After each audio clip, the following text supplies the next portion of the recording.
Okay, अच्छा मैं चाहूँगा थोड़ा-सा टाइम लेकर आप सभी को बताना कि सैलानी स्कूल ऑफ बिज़नेस का एक विज़न है, वो ये है कि एजुकेशन फॉर ऑल यानी कि हम कोशिश करते हैं कि तमाम उन बच्चों को जो किसी भी रीज़न्स की वजह से यानी कि फाइनेंशियल रीज़न हो गया, मे बी कॉम्पिटिशन की वजह से या मे बी बहुत किसी चीज़ की एक्सेसिबिलिटी ना होने की वजह से कन्वेंस के इश्यूज़ की वजह से अपनी स्टडी कंटिन्यू नहीं कर पाते।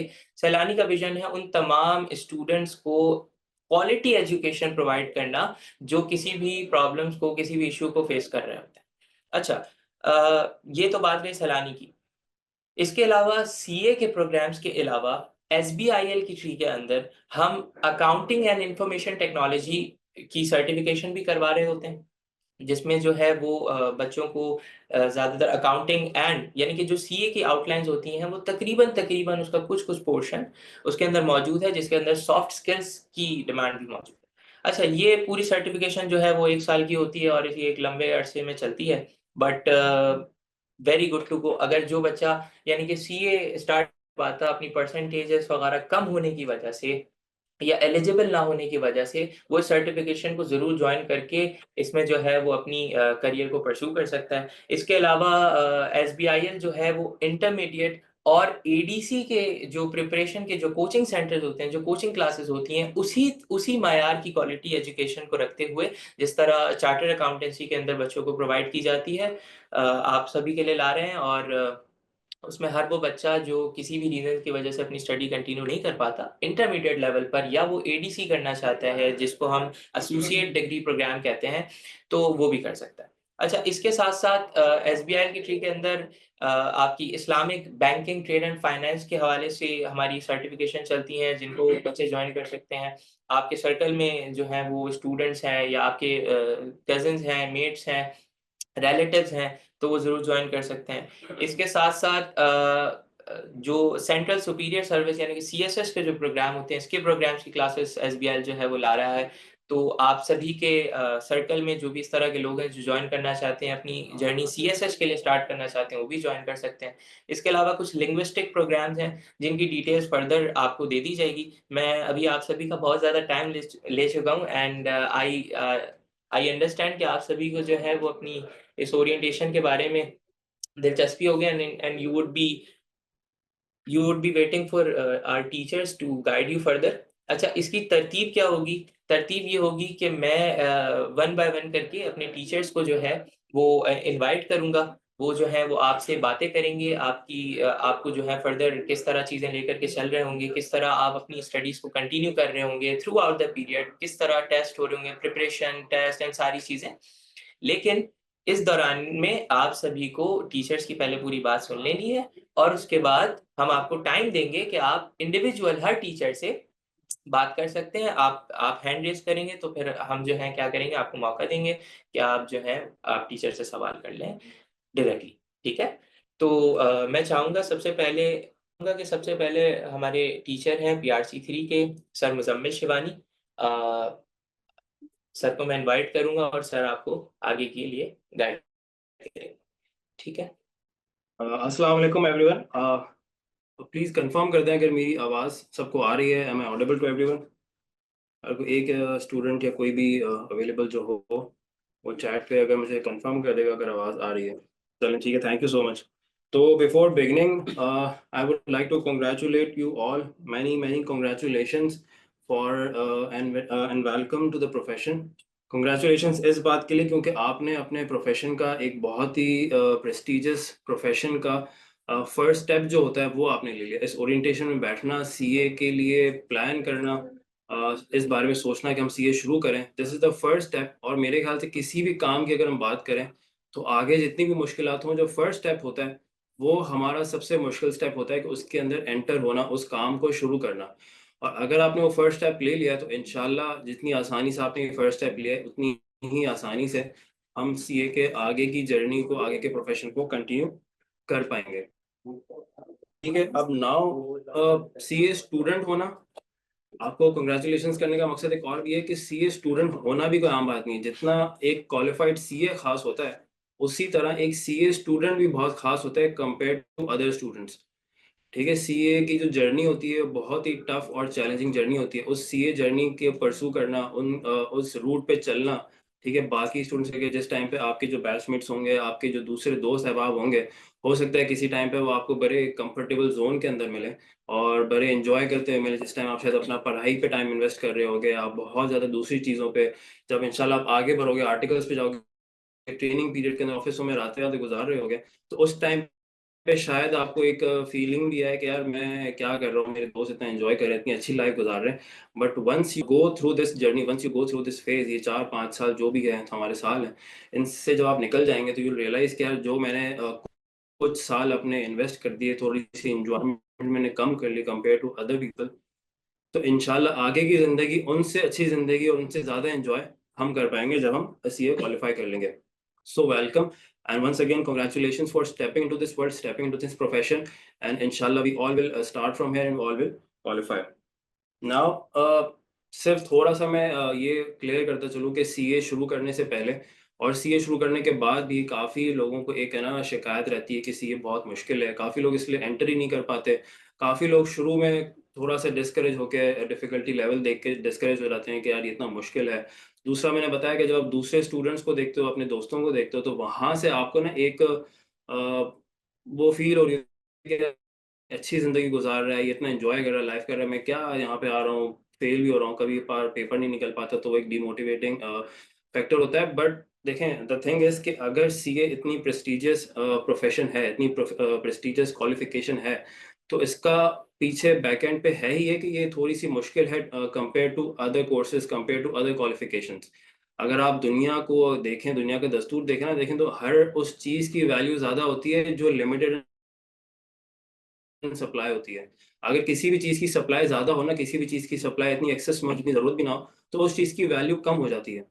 तो सीए में क्योंकि लोग भी कम आते हैं इस डर से कि थोड़ा मुश्किल है, फिर ऑब्वियसली इसके अंदर जितनी मेहनत की ज़रूरत है, जितनी एफर्ट की ज़रूरत है, जितनी कमिटमेंट की ज़रूरत है, वो भी हर कोई पोज़ेस नहीं करता। इसीलिए सीए के अंदर आपकी सप्लाई जो होती है वो कंपेयर टू अदर प्रोफेशंस हमेशा कम रहती है और वही इस चीज़, इस क्वालिफ़िकेशन को, इस प्रोफेशन को एक प्रेस्टीजियस प्रोफेशन बनाती है। ठीक है? अगर मैं सीए के बारे में बात करूँ तो सीए के अंदर मैंने जैसे बताया कि सीए ऑल्दो बहुत मुश्किल है, बट इम्पॉसिबल ये नहीं है, ठीक है? मैं भी आज क्वालिफ़ाइड सीए हूँ, हमारे साथ टीम आई थिंक उन्होंने शायद जॉइन किया है या करने वाले होंगे इंशाल्लाह, सर हसनैन है, वो एक क्वालिफ़ाइड सीए हैं। हमारे आस-पास बहुत सारे आपको सीएज़ मिलेंगे। अब ये जितने भी सीएज़ हैं, ये कोई स्पेशल पीपल नहीं है, कोई बहुत ही एक्स्ट्रा ऑर्डिनरी पीपल नहीं है, ये आपकी और मेरी तरह सब एक नॉर्मल इंसान है। The only thing that make them different from other students or other people is कि उन्होंने थोड़ी जान ज़्यादा मारी, कमिटेड ज़्यादा रहे, अपनी प्रायोरिटीज़ सेट की। अगर इस प्रोफ़ेशन के अंदर, इस जर्नी के अंदर आप अपनी प्रायोरिटीज़ सेट कर लें कि यार मुझे किस टाइम पढ़ाई पे फ़ोकस करना है, किस टाइम किसी और पे फ़ोकस करना है, तो उस चीज़ को लेके चल के आप इंशाल्लाह अपना प्रोफ़ेशन बहुत अच्छे से क्वालिफ़ाई भी कर लेंगे और इंशाल्लाह इसमें एक्सेल भी बहुत करेंगे। इसकी अगर मैं आपको बहुत सी एग्ज़ाम्पल दूँ ना, तो आप अगर आपके पास लिंक्डइन हो, तो आप लिंक्डइन पे जाके सर हसनैन अली बाजवा की ना प्रोफ़ाइल को सर्च करें। वहाँ पे आपको एक वीडियो मिलेगी कि वहाँ पे सर हसनैन ना क्रिकेट खेलने गए हुए हैं एंड उनका पैशन क्रिकेट के लिए बहुत ज़्यादा है। आप वो देखें, जब क्रिकेट में जब वो अपनी बैटिंग का वेट कर रहे हैं ना, वो बैठे हुए हैं उसके अंदर साइड पे बैठे हुए हैं, तो वो अपनी किताबें लेके बैठे हुए हैं, वहाँ पे बैठ के पढ़ रहे हैं एग्ज़ाम के लिए। वहाँ पे क्रिकेट भी खेल रहे हैं, एन्जॉय भी कर सकते हैं बाकी लोगों के साथ, वहाँ रिफ्रेशमेंट्स चल रही हैं, लोग मज़ाक-मस्ती कर रहे हैं, बट जिस टाइम वो बैटिंग नहीं कर रहे ना, उस टाइम उन्होंने किताबें खोल के बैठे हुए हैं, पढ़ाई कर रहे हैं, अपनी एग्ज़ाम की तैयारी कर रहे थे और उसी अटेम्प्ट में वो क्वालिफ़ाई भी हुए। So this is the level of motivation, this is the level of commitment that this profession require, कि आप अपनी बाकी ज़िंदगी गुज़ारें। कोई मना नहीं कर रहा आप दोस्तों में ना जाएँ, कोई मना नहीं कर रहा आप पार्टी ना करें, फैमिली को टाइम ना दें, घूमने-फिरने ना जाएँ, हर चीज़ करें। बट जो टाइम आपका पढ़ाई का है, जो टाइम आपके एग्ज़ाम्स के पास है, उस टाइम आपको कुछ ना कुछ कॉम्प्रोमाइज़ करना पड़ेगा। अगर आप कहते हैं कि नहीं, मैं जो है अपनी सोशल लाइफ़ को भी कॉम्प्रोमाइज़ ना करूँ, किसी चीज़ को ना करूँ, बैठे-बैठे बिस्तर पे बैठ के मेरे हाथ में आईकैप की क्वालिफ़िकेशन आ जाए, तो ये आपको कभी नहीं मिलेगी। और अगर किसी दिन आपको ये क्वालिफ़िकेशन मिल गई इस तरह से, तो इस क्वालिफ़िकेशन की वो वर्थ ही नहीं रहेगी कि जिसके लिए हम इतना पागलों की तरह सीए के लिए पढ़ते हैं और उसके पीछे भागते हैं। अच्छा, सीए की जो वर्थ की मैंने बात की, तो अगर आपको, वैसे तो ऑब्वियसली सीए का जो नाम है वो हर किसी को होता है, बच्चा-बच्चा, इवन मैं भी जब क्लास 8 में था तब से मैंने सोचा हुआ था मुझे सीए करना है। हम अपने बड़ों को देखते थे, लोगों को देखते थे, वो किस तरह अपने करियर में एक्सेल करते हैं। बट आपको अगर मैं एक अपनी पर्सनल स्टोरी भी सुनाऊँ ना, तो आई qualified CA in 2022 and currently I am working at lucky core industries. तो मेरी जो करंट जॉब है ना, आपने अक्सर लोगों को देखा होगा, लोग अक्सर जॉब पे अप्लाई करते हैं, लोग अपनी सीवीज बनाते हैं, ठीक है, रेफरेंसेस लगाते हैं। बट मेरी जो करंट जॉब है उस पे मुझे लिंक्डइन पे खुद वहाँ उस कंपनी के एचआर ने अप्रोच किया था, ठीक है, by looking at my profile, by looking at the ACA written at the end of my name. और खुद अप्रोच किया था मुझे कि भाई we find your profile very relevant to our job, we find your profile very useful for our company, और क्या आप हमें ज्वाइन करना चाहेंगे। और उसके बाद ऑब्वियसली इंटरव्यू हुआ, मेरी पूरी जो हर प्रोसेस होता है उससे मैं गुजारा गया, मुझे टेस्ट भी किया गया, बट मुझे जॉब के लिए खुद अप्रोच किया गया था। And the only thing that was highlighted was the AC written at the end of my name. तो इस एसी है, जब आप क्वालिफाई हो तो आपके नाम के आगे एसीए जो लगता है वो बहुत मैटर करता है, उसकी बहुत ज़्यादा वैल्यू है, और उसी के लिए हम इतनी ज़्यादा मेहनत करते हैं। लास्ट में बस आपको एक और चीज़ मैं बताता चलूँ कि अभी रिसेंटली एक आई कैप के मेंबर जो क्वालिफाई लोग होते हैं उनको आई कैप मेंबर्स कहते हैं, उनका एक गेट टुगेदर, एक एनुअल डिनर हुआ था।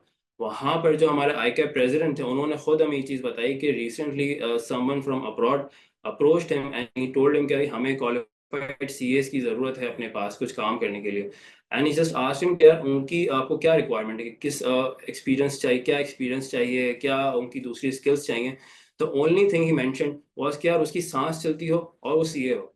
मतलब सीए होना आपके ना बाकी सारी चीज़ों को ओवरशैडो कर देता है कि if you are a CA तो आपकी बाकी स्किल्स ऑलरेडी प्रूवन होती हैं कि अगर ये सीए है तो इसके अंदर बाकी सारी चीज़ें होंगी, उसके अंदर सारी चीज़ें मौजूद होंगी। So this is the CA, this is the level of CA, ये एक सीए की वैल्यू है। तो इस सीए की वैल्यू को बरकरार रखने के लिए ही आपको इसके लिए मेहनत करनी है, इसके लिए बहुत कमिटेड रहना है, और इसके लिए आपको बहुत ज़्यादा करेज और कंसिस्टेंसी रखनी है, किसी भी लेवल पे डिस्करेज नहीं होना। मैं आपके लिए अवेलेबल हूँ, हमारे दूसरे टीचर्स हैं, इस प्रोफेशन में आपको बेशुमार लोग मिलेंगे। आप लोगों के पास जाएँ, उनसे बात करें, उनसे गाइडेंस लें, टीचर्स के पास आएँ, क्लासेस रेगुलरली लें, अपनी मेहनत पूरी करें, एंड इंशाल्लाह one day you will also be having ACA at the end of your name. Now coming to my subject PRC 3, तो मैं बेसिकली आपको एसबीआईएल पे पीआरसी 3 प्रिंसिपल्स ऑफ इकोनॉमिक्स पढ़ा रहा हूँगा। अब principle of economics basically PRC पे है। क्या पीआरसी का फुल फॉर्म अगर हम देखें तो it is pre requisite competencies. PRC level के जो भी एग्जाम्स हैं ये बेसिकली आपको टेस्ट किया जाता है कि आपके पास रिक्वायर्ड कॉम्पिटेंसीज हों to pursue the your career in CA. So comparatively ये थोड़ा सा आसान लेवल होगा आपके बाकी सीए लेवल के लिए, क्योंकि इसके बाद फिर आपके एक्चुअल एग्जाम शुरू होंगे सीए के, जिसके अंदर आपको टैक्स, अकाउंटिंग, लॉ, इन सारा सब्जेक्ट्स पढ़े जाएंगे। उन सब्जेक्ट्स के बाद आपको जब आप वो लेवल क्लियर तो फिर आप बेसिकली अपने ट्रेनिंग पीरियड के अंदर चले जाएंगे, जहाँ पे आप किसी फर्म के अंदर 3 या 3.5 साल के लिए ट्रेनिंग लेंगे, और उस ट्रेनिंग के दौरान आप अपने बाकी सीए क्वालिफाई करेंगे। एंड इंशाल्लाह by the time your training ends आपने बाकी पेपर्स भी क्वालिफाई कर चुके होंगे, and you will be a qualified chartered accountant. और फिर वही लोग आपको इंशाल्लाह ढूंढते फिरेंगे कि आप बस हमारे पास आके जॉब कर लें। नाउ कमिंग टू पीआरसी 3, तो पीआरसी 3 प्रिंसिपल ऑफ इकोनॉमिक्स आपको जो टेस्ट किया जाएगा वो एक एमसीक्यू बेस से टेस्ट किया जाएगा, जहाँ पे आपको एग्जाम के अंदर कुछ सवालात होंगे, उसमें ऑप्शंस होंगे, कुछ सवालों में हमारे पास ट्रू फॉल्स होगा, और कुछ सवालों में हमारे पास फिल इन द ब्लैंक्स भी होंगे जिसमें ऑप्शंस नहीं गिवन होते। बाकी मेजॉरिटी ऑफ द क्वेश्चंस आपके एमसीक्यूज होंगे जिसमें ऑब्वियसली 4 आपको ऑप्शंस होंगे, and you have to select one of them. तो इंशाल्लाह हम पढ़ेंगे, प्रैक्टिस करेंगे तो रियलाइज कि बहुत ज़्यादा मुश्किल कोई पेपर नहीं है ये, कि इसको किया ही नहीं जा सकता। ऑल्दो इकोनॉमिक्स है, बहुत ही प्रैक्टिकल काइंड ऑफ पेपर है, थोड़ी सी एक्स्ट्रा ऑर्डिनरी बातें इसके अंदर होंगी जो हमारी सोच से थोड़ी सी आगे होंगी, बट उन्हीं सारी चीज़ों को आसान करके अपनी डेली लाइफ से कनेक्ट करके, कि जब आप वो चीज़ पढ़ रहे हो तो आप कनेक्ट कर सके कि हाँ ठीक है, ये चीज़ मैंने भी देखी है कहीं ना कहीं। तो इंशाल्लाह उस तरह से पढ़ के लेके चलेंगे इसको, और इंशाल्लाह आपको समझ भी आएगा, मज़ा भी आएगा पढ़ने में, और इंशाल्लाह जब पेपर होगा तो पेपर भी फर्स्ट अटेम्प्ट में इंशाल्लाह ये वाला हमारा निकल जाएगा। अब मैं कौन हूँ, मैं क्यों पीआरसी 3 आपको पढ़ा रहा हूँ, तो थोड़ा सा मैं अपने बारे में इंट्रोडक्शन दे दूँ। वैसे तो एसबीआई ने काफ़ी मेहनत की है मेरी प्रोफाइल के ऊपर, उन्होंने आपकी स्क्रीन पे आई थिंक लगाया हुआ उस चीज़ को। बट नाम ऑब्वियसली, नाम is my name is Muzammil Shivani, and I am a qualified CA, जैसा मैंने बताया। क्वालिफाइड सीए होने के साथ साथ I am a gold medallist from ICAP, और मेरी 2 दफ़ा डिस्टिंक्शंस भी हैं आई कैप के अंदर। इसके अलावा अगर आपको बिग फोर का आइडिया हो या नहीं आइडिया, तो इंशाल्लाह सीए शुरू होते ही आपको आ जाए, क्योंकि हर सीए स्टूडेंट का ख्वाब होता है कि वो बिग फोर के अंदर जो है अपनी ट्रेनिंग गुजारे। तो हमारे पास बिग फोर बेसिकली 4 बड़ी ऑडिट फर्म्स होती हैं दुनिया भर के अंदर, उसमें से 2 बड़ी ऑडिट फर्म्स के अंदर मैंने काम किया हुआ है, दैट आर ईवाई एंड पीडब्ल्यूसी। आर्टिकलशिप जो ट्रेनिंग होती है मेरी, मैंने ईवाई में गुजारी है, उसके बाद I work as an assistant manager at पीडब्ल्यूसी। और फिर जैसे मैंने करंटली बताया, currently I am working at Lucky Core Industries, जिसको पहले आईसीआई पाकिस्तान के नाम से जाना जाता था। इसके अलावा मैं आपको अगर बताऊं तो, क्योंकि आप देखो मेरा प्रोफेशन भी मैं टैक्स के अंदर है और टीचिंग के अंदर भी मैं इकोनॉमिक्स है। Economics and tax are very related subjects. Economics एक ड्राइविंग टूल होती है। टैक्स टैक्स के थ्रू जो गवर्नमेंट होती है आपकी, कोई भी इकोनॉमी होती है, वो रन होती है। कितना टैक्स लग रहा है उस हिसाब से आपकी इकोनॉमी चलती है। किन चीज़ों पर टैक्स लग रहा है उस हिसाब से इकोनॉमी के अंदर इन्फ्लेशन, डिफ्लेशन, सारी चीज़ों को कंट्रोल किया जाता है। तो मेरा जो शुरू से ही शौक रहा है, पैशन रहा है, वो इकोनॉमिक्स एंड टैक्सेशन के अंदर रहा है। इसीलिए by profession I am working as a tax manager, और टीचिंग के अंदर आई चोज फॉर इकोनॉमिक्स। तो इंशाल्लाह आपको मेरे साथ पढ़ के बहुत ज़्यादा मज़ा आएगा। वॉलंटरली भी मैं बजट प्रपोजल्स पे काम कर चुका हूँ काफ़ी दफ़ा, जहाँ पे अभी आपको अगर आइडिया हो, जून के अंदर हमारे पास बजट आता है, एक बजट अनाउंस होता है जिसके अंदर आने वाले साल के लिए तमाम टैक्सेस को अनाउंस किया जाता है कि किस चीज़ पे कितना टैक्स लगेगा, कितना गवर्नमेंट रेवेन्यू कलेक्ट करना चाहेगी। तो उन चीज़ों के प्रपोजल्स बने जाते हैं। बहुत से लोग, बहुत सी एसोसिएशंस, फर्म्स गवर्नमेंट को प्रपोजल्स भेजती हैं कि these are the changes required at this time for this country, इस इकोनॉमी के हालात देख के। तो अपने फर्म लेवल के ऊपर, अपनी कंपनी लेवल के ऊपर जब हम बजट प्रपोजल्स देते हैं, तो उसके अंदर भी मैंने बहुत ज़्यादा एक्टिवली काम किया है। तो इंशाल्लाह मेरे साथ जब आप इकोनॉमिक्स पढ़ेंगे, आगे जाके कैफ में अगर मौका मिला तो हम इंशाल्लाह टैक्स भी साथ पढ़ेंगे, तो आपको प्रैक्टिकली बहुत ज़्यादा एग्जांपल्स के साथ मेरे साथ बैठ के मज़ा भी आएगा और इंशाल्लाह हम खूब सीखेंगे। बस आपका काफ़ी टाइम ले लिया, आई थिंक दूसरे टीचर्स भी वेट करेंगे, तो एंड में बस थोड़ा-सा मैं ये बताना चलूँ कि इस सब्जेक्ट को इंशाल्लाह हम लेके कैसे चलेंगे। तो डिटेल्स जो हैं, एडमिनिस्ट्रेटिव डिटेल्स आपको एसबीएल से ही मिल जाएंगी, बट हमारा प्रोसीजर ये होगा कि हमारे पास कुछ रिकॉर्डेड स्मार्ट लेक्चर्स होंगे। आपने सबसे पहले वो स्मार्ट लेक्चर्स को अटेंड करना है।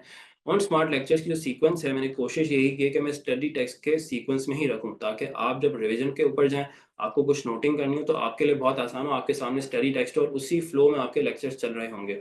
उन लेक्चर्स को लेते हुए आप स्टडी टेक्स्ट सामने रखें, उन लेक्चर्स को रिवीजन आप स्टडी टेक्स्ट से करें। क्योंकि मैंने आपको बताया आपके सवालों के अंदर फिल इन द ब्लैंक्स भी होंगे, और कुछ सवाल ऐसे होंगे जहाँ पे प्रैक्टिकल से ज़्यादा वो कुछ आपकी नॉलेज टेस्ट करना होगा। फॉर एग्जांपल, ये डेफिनेशन किसने बताई, इसकी ऑथर का नाम बता दें, ये थ्योरी किसकी है, नाम बता दें, किस साल में थ्योरी है। इस तरह के भी कुछ सवाल मिलेंगे। तो वो ऐसी चीज़ें जो आपको पढ़ के याद होगी, वो क्लास में आपको याद कराई नहीं जा सकती। क्लास में डिस्कस जरूर होगी, पढ़ाई जाएगी, बट आपको याद नहीं कराई जा सकती। तो वो चीज़ आपने खुद स्टडी टेक्स्ट से भी पढ़नी है। जो चीज़ हम लेक्चर्स में पढ़ेंगे वो स्टडी टेक्स्ट से आपने घुमानी भी है। तो लेक्चर्स के दौरान भी स्टडी टेक्स्ट सामने रख सकते हैं, लेक्चर्स लेके भी आप स्टडी टेक्स्ट को पढ़ के उसको घुमा सकते हैं। नेक्स्ट स्टेप हमारा ये होगा कि हम कुछ सवाल की प्रैक्टिस करेंगे, कुछ एमसीक्यूज की प्रैक्टिस करेंगे, टू गेट एन आइडिया कि हमारे पास सवाल आते किस तरह से हैं, किस तरह से जो हम पढ़ रहे हैं वो उस चीज़ को टेस्ट करेगा। क्योंकि obviously this is I cap, वो ऐसा नहीं है कि आपको ए फॉर एप्पल पढ़ा के आपसे ए फॉर एप्पल ही पूछेगा। वो आपको पढ़ाएगा कुछ, और उसके बाद उसका प्रैक्टिकल एक्सपोजर आपसे एग्जाम के अंदर नॉर्मली टेस्ट कर रहा होगा कि ये चीज़ आपको अगर समझ आ गई तो उसका मतलब आपको पता होना चाहिए कि इसके पीछे अंडरस्टैंडिंग क्या है। तो हम देखेंगे किस तरह से वो आपके सवालों को टेस्ट करता है, ताकि आप उसी हिसाब से फिर अपनी चीज़ों की तैयारी करें।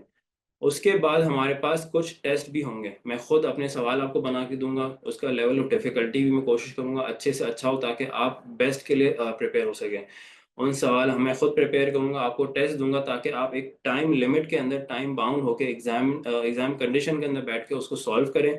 ठीक है, उसके बाद हम उसी सवालों के ऊपर, उसी टेस्ट के ऊपर एक फीडबैक सेशन रखेंगे, जहाँ पे मुझे जब पता चलेगा कि कुछ मेजॉरिटी ऑफ द स्टूडेंट्स को इस एरिया के अंदर मसला आया, इस एरिया के अंदर मसला आया, और किन चीज़ों में उनको चीज़ों में क्लैरिटी नहीं है, तो उन चीज़ों को हम रिवाइज कर सकते हैं। उन चीज़ों में फीडबैक दे सकता हूँ आपको कि भाई इसको इस तरह नहीं, इस तरह से टैकल करना है। तो वो सेशन भी फिर हमारा होगा। उसके अलावा द मोस्ट इम्पॉर्टेंट, क्योंकि ये रिकॉर्डेड लेक्चर्स होंगे, तो काफ़ी स्टूडेंट्स को है ना मसला होता है कि भाई टीचर से इंटरेक्शन कैसे होगी, मुझे कोई चीज़ समझ नहीं आ रही लेक्चर के अंदर, स्टडी टेक्स्ट से भी पढ़ के समझ नहीं आ रही, तो मैं उस पे कैसे क्लैरिटी लूंगा। तो उसके लिए भी हमारे पास है, हमारे पास व्हाट्सएप ग्रुप होगा डेडिकेटेड। उस पर आपने क्वेरीज भेजें, अपने सवाल भेजें। उन सवालों के जवाब भी आपको व्हाट्सएप के ऊपर ही मिलेंगे, और अगर कोई डिटेल जहाँ पे ज़रूरत होगी, जहाँ पे मेजोरिटी तो कोई लोगों का एक ही सवाल आ रहा होगा, तो उसके ऊपर भी हमारे पास रिकॉर्डेड सेशन होगा, एक लेक्चर होगा प्रॉपर, जहाँ पे उन क्वेरीज का भी जवाब दिया जाएगा आपको। तो आपके पास वो क्वेरीज का जवाब भी रिकॉर्डेड फॉर्म में होगा कि आप एक बार नहीं, उसको 10 बार सुन सकते हैं। फिर भी समझ ना आए तो फिर आप दोबारा उस सवाल को कर सकते हैं। जब तक आपको कोई चीज़ क्लियर ना हो, तब तक आप वो तमाम सवाल कर सकते हैं। So this is how we are going to move forward PRC 3।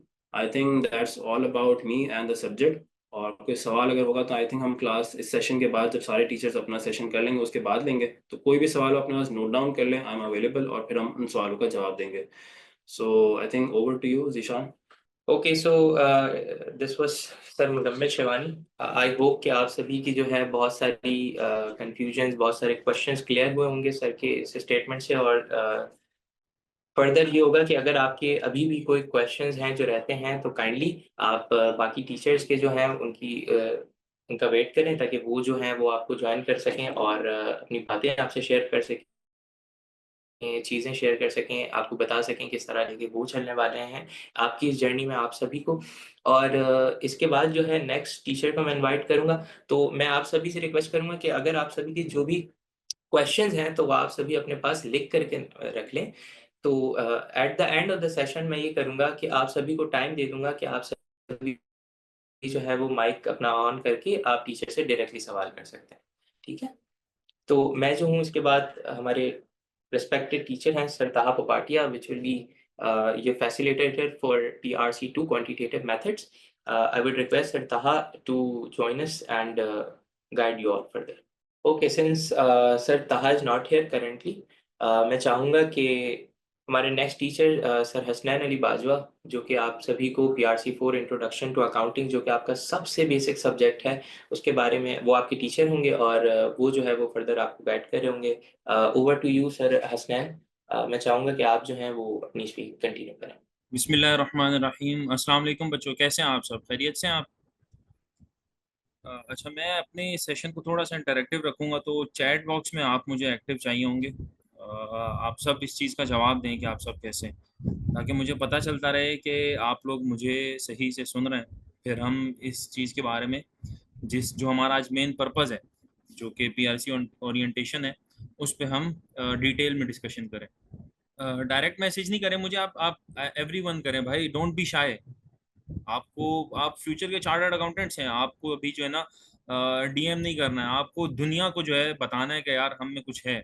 अब बेशक इस वक्त 30 लोग हैं, उनमें अपने आप को आउटशाइन करें, या बेशक आगे जाकर पूरी दुनिया में अक्रॉस द ग्लोब अपने आप को आउटशाइन करें। सही है। तो सबसे पहले मैं आपको अपना ब्रीफ इंट्रोडक्शन देता हूँ। और उससे पहले भी क्या कहते हैं, मेरे लिए कि प्राउड मोमेंट है कि आज से 5 साल पहले इसी तरह जिस तरह आज आप ओरिएंटेशन ले रहे हैं, और हमारे एक फैकल्टी मेंबर हैं सर ताहा पोपाटिया, उन्हीं का मैं ओरिएंटेशन ले रहा था। और आज ठीक 5 साल बाद मैं जो है उनके शाना बशाना अब टीचिंग में पार्ट ले रहा हूँ। और सबसे पहले मैं आपको बताऊं कि भाई मैं one of the youngest chartered accountant हूँ पाकिस्तान का। 23 साल की एज में मैंने रिसेंटली भी CA क्वालिफाई किए। और मैंने अपने सारे पेपर्स जो हैं CA के 21 के 21 पेपर्स जो हैं वो मैंने फर्स्ट अटेम्प्ट में पास किए हैं। और सिर्फ 4.5 साल की जर्नी में मैंने अपना पूरा CA ख़त्म कर लिया। सही है।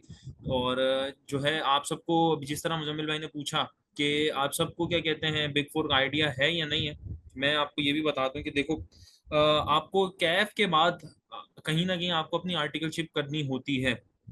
और वो आर्टिकलशिप जो होती है ऑडिट फर्म्स या इंडस्ट्री वगैरह में कहीं भी हो सकती है। उन ऑडिट फर्म्स में भी कुछ ऐसी फर्म्स होती हैं जो जो टॉप टियर फर्म्स होती हैं, वो कहलाती हैं बिग फोर। और अल्हम्दुलिल्लाह one of the big four KPMG में मैं सीनियर ऑडिट एग्जीक्यूटिव अपनी आर्टिकलशिप कर रहा हूँ।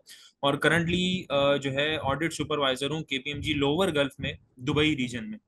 तो ये मेरा थोड़ा सा ब्रीफ इंट्रोडक्शन था।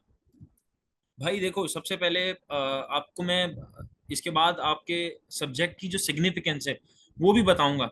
लेकिन आपको सबसे पहले मुझे क्या बताना है, CA is not tough anymore. सही है। अगर आपको ऐसा लगता है कि भाई CA में इंटेलिजेंट होना बहुत बहुत इंपॉर्टेंट है, बहुत कुछ मतलब मैटर करता है, तो बच्चों ये सिर्फ एक मिथ है। CA में हार्ड वर्किंग होना जरूरी है। आई स्टिल रिमेंबर मेरी इंट्रोडक्शन की क्लास थी, इंट्रोडक्शन टू अकाउंटिंग की क्लास थी, and to be very honest sir, एक एग्जांपल दे रहा हूँ आपको कि सर एक प्लांट एंड मशीनरी पढ़ा रहे थे। मुझे इतना तक नहीं पता था कि सर बोल रहे थे कि बेटा ये कंपनी ने प्लांट खरीदा 4 करोड़ रुपए का, और ये इस तरह करके वो आपको मेरे लेक्चर पे समझ आ जाएगी भाई प्लांट खरीदते हैं उसको डेप्रिसिएशन वगैरह क्या करते हैं। तो क्या कहते हैं, सर ने मुझे मैं सर के पास चला गया क्लास के बाद, क्योंकि मैं क्वेश्चंस वगैरह तो बहुत पूछता था। मैंने कहा, सर ये प्लांट वगैरह क्या बिजनेस में इतना जरूरी होता है, पौधा वगैरह? सर ने बोला, भाई ये प्लांट जो है ये पौधा नहीं होता, ये प्लांट जो मैन्युफैक्चरिंग प्लांट होते हैं, बड़ी बड़ी कंपनीज जिस तरह अब ये यूनिलीवर है, वो जब नूडल्स वगैरह बनाती है कनौर वगैरह के, तो एक मशीन से गुजरते हैं, उस मशीन को प्लांट वगैरह बोलते हैं। तो मेरे कहने का मतलब ये है कि भाई देखो, मुझे अगर इस तरह की चीजें भी नहीं पता थी, और मैंने अल्हम्दुलिल्लाह फर्स्ट अटेम्प्ट में सारी चीजें कर ली, और मैं इंटेलिजेंट भी नहीं था। सिर्फ ये बात थी कि मैंने जो पूरा अपनी जर्नी थी, मैंने उसमें हार्डवर्क किया, मेहनत की मैंने। आपके लिए इंटेलिजेंट होना जरूरी नहीं है, आपके लिए मेहनती होना जरूरी है। अभी मुजम्मिल भाई ने जिस तरह एक बात बोली थी कि एक मैच चल रहा था, और वो आपका आई कैप का ही लीग थी, CACL जिसको बोलते हैं, मैं उसमें भी किताबें लेके बैठा हुआ था, क्योंकि एक मेरी एक लगन है क्रिकेट के साथ, और KPMG का मैच था मेरी फर्म का ही, और वहाँ वो भी खेलना था, कमिटमेंट वहां भी जरूरी होती है, और पढ़ाई भी नहीं सोच सकते थे। अगले दिन मेरा CA का पेपर था। तो ये सारी चीजें लगन के साथ करनी होंगी बेटा। आपको मेहनत करोगे तो CA बनने से कोई नहीं रोक सकता। और मैं ये क्यों बोल रहा हूँ कि CA अब आसान है पहले से, उसके लिए भी मैं आपको विद फैक्ट्स एंड फिगर्स बात करूंगा कि देखो, 2020 में जब मैंने CA शुरू किया था ना, उस वक्त थे आई कैप के मेंबर्स थे, जितने लोगों ने क्वालिफाई किया हुआ था वो 10,000 थे। और आई चार्टर्ड अकाउंटेंसी शुरू हुई हुई है 1961 से। 1961 से आप हिसाब लगा लो तो 39 प्लस 20, 59 ईयर्स में सिर्फ 10,000 लोग जो हैं वो क्वालिफाई हो चुके थे। सिर्फ 10,000 लोगों ने क्वालिफाई किया था। लेकिन उसके बाद आया कोविड। कोविड के बाद से चीजें बिल्कुल 360 डिग्री शफल हो चुकी थी। आपकी सारी चीजें क्या कहते हैं, ऑनलाइन शिफ्ट हो गई। ऑनलाइन में बच्चे को बहुत ज्यादा फायदा होता था। अब मेरे जैसा भी कोई बच्चा होता था ना, उसको लाइव क्लास में मैं लेता था। अगर लेट सपोज एक बच्चा है, उसका अटेंशन स्पान जो है वो कम है, उसको चीजें समझ ही नहीं आ रही लाइव क्लास में, वो कहीं ना कहीं भटक गया, उसके आगे पीछे सोच चली गई। लेकिन रिकॉर्डिंग लेक्चर्स में क्या होगा, रिकॉर्डेड लेक्चर में आप उसको क्या कहते हैं, रिवाइंड करके दोबारा सुन लोगे। उसके बाद आप एक चीज को 5 से 6 दफा रिवाइज कर सकते हो भाई। और CA में मेहनती होने का मतलब ये है कि CA में आज आपको लगेगा, एक दफा लेक्चर ले लोगे कि भाई हाँ मुझे आज चीज समझ आ गई है, लेकिन 4 दिन 5 दिन बाद आपको हो सकता है वो चीजें दोबारा आपके दिमाग से फेड होना शुरू हो जाए, आपको भूलना शुरू हो जाए। तो ये रिकॉर्डेड लेक्चर्स ही हैं जो हमारे स्मार्ट लेक्चर्स होंगे, उन्हीं का फायदा होगा कि आप उनको दोबारा 2x पे लगा के फौरन फौरन रिवाइज भी कर लोगे। तो बहुत से लोगों ने इस टेक्टिक को अपनाया है, और अब जो आई कैप के मेंबर्स हैं वो मोर देन 13,000 है। 13,000 से ज्यादा होंगे। मतलब पिछले 5 साल में 3,000 से ज्यादा लोगों ने क्वालिफाई कर लिया। और उससे पहले पिछले 59 ईयर्स में, मतलब 60 सालों में, सिर्फ 10,000 लोगों ने क्वालिफाई किए। आपको ये कहीं ना कहीं कंपैरिजन नजर आ रहा है? मुझे चैट बॉक्स में बताओ, कोई इसे कोई सेंस ऑफ मोटिवेशन मिल रहा है कि हाँ भाई अब CA के डायनामिक्स थोड़े से चेंज हो गए हैं, अगर मैं मेहनत कर सकूं। मैं ये नहीं बोल रहा कि आई कैप अब पेपर आसान पूछता है। जिस तरह CA पढ़ना आसान हो गया है, CA के लिए उसकी टेस्टिंग लेवल भी उतना मुश्किल हो गया, ये भी मैं आपको बता दूं। तो अभी मुझे आप चैट बॉक्स में बताओ, कोई सेंस ऑफ मोटिवेशन मिल रहा है? जबरदस्त जबरदस्त, शाबाश। तो बच्चों देखो, ये थी चीजें आपको थोड़ा सा मोटिवेट करने के लिए कि भाई देखो, इट्स डुएबल।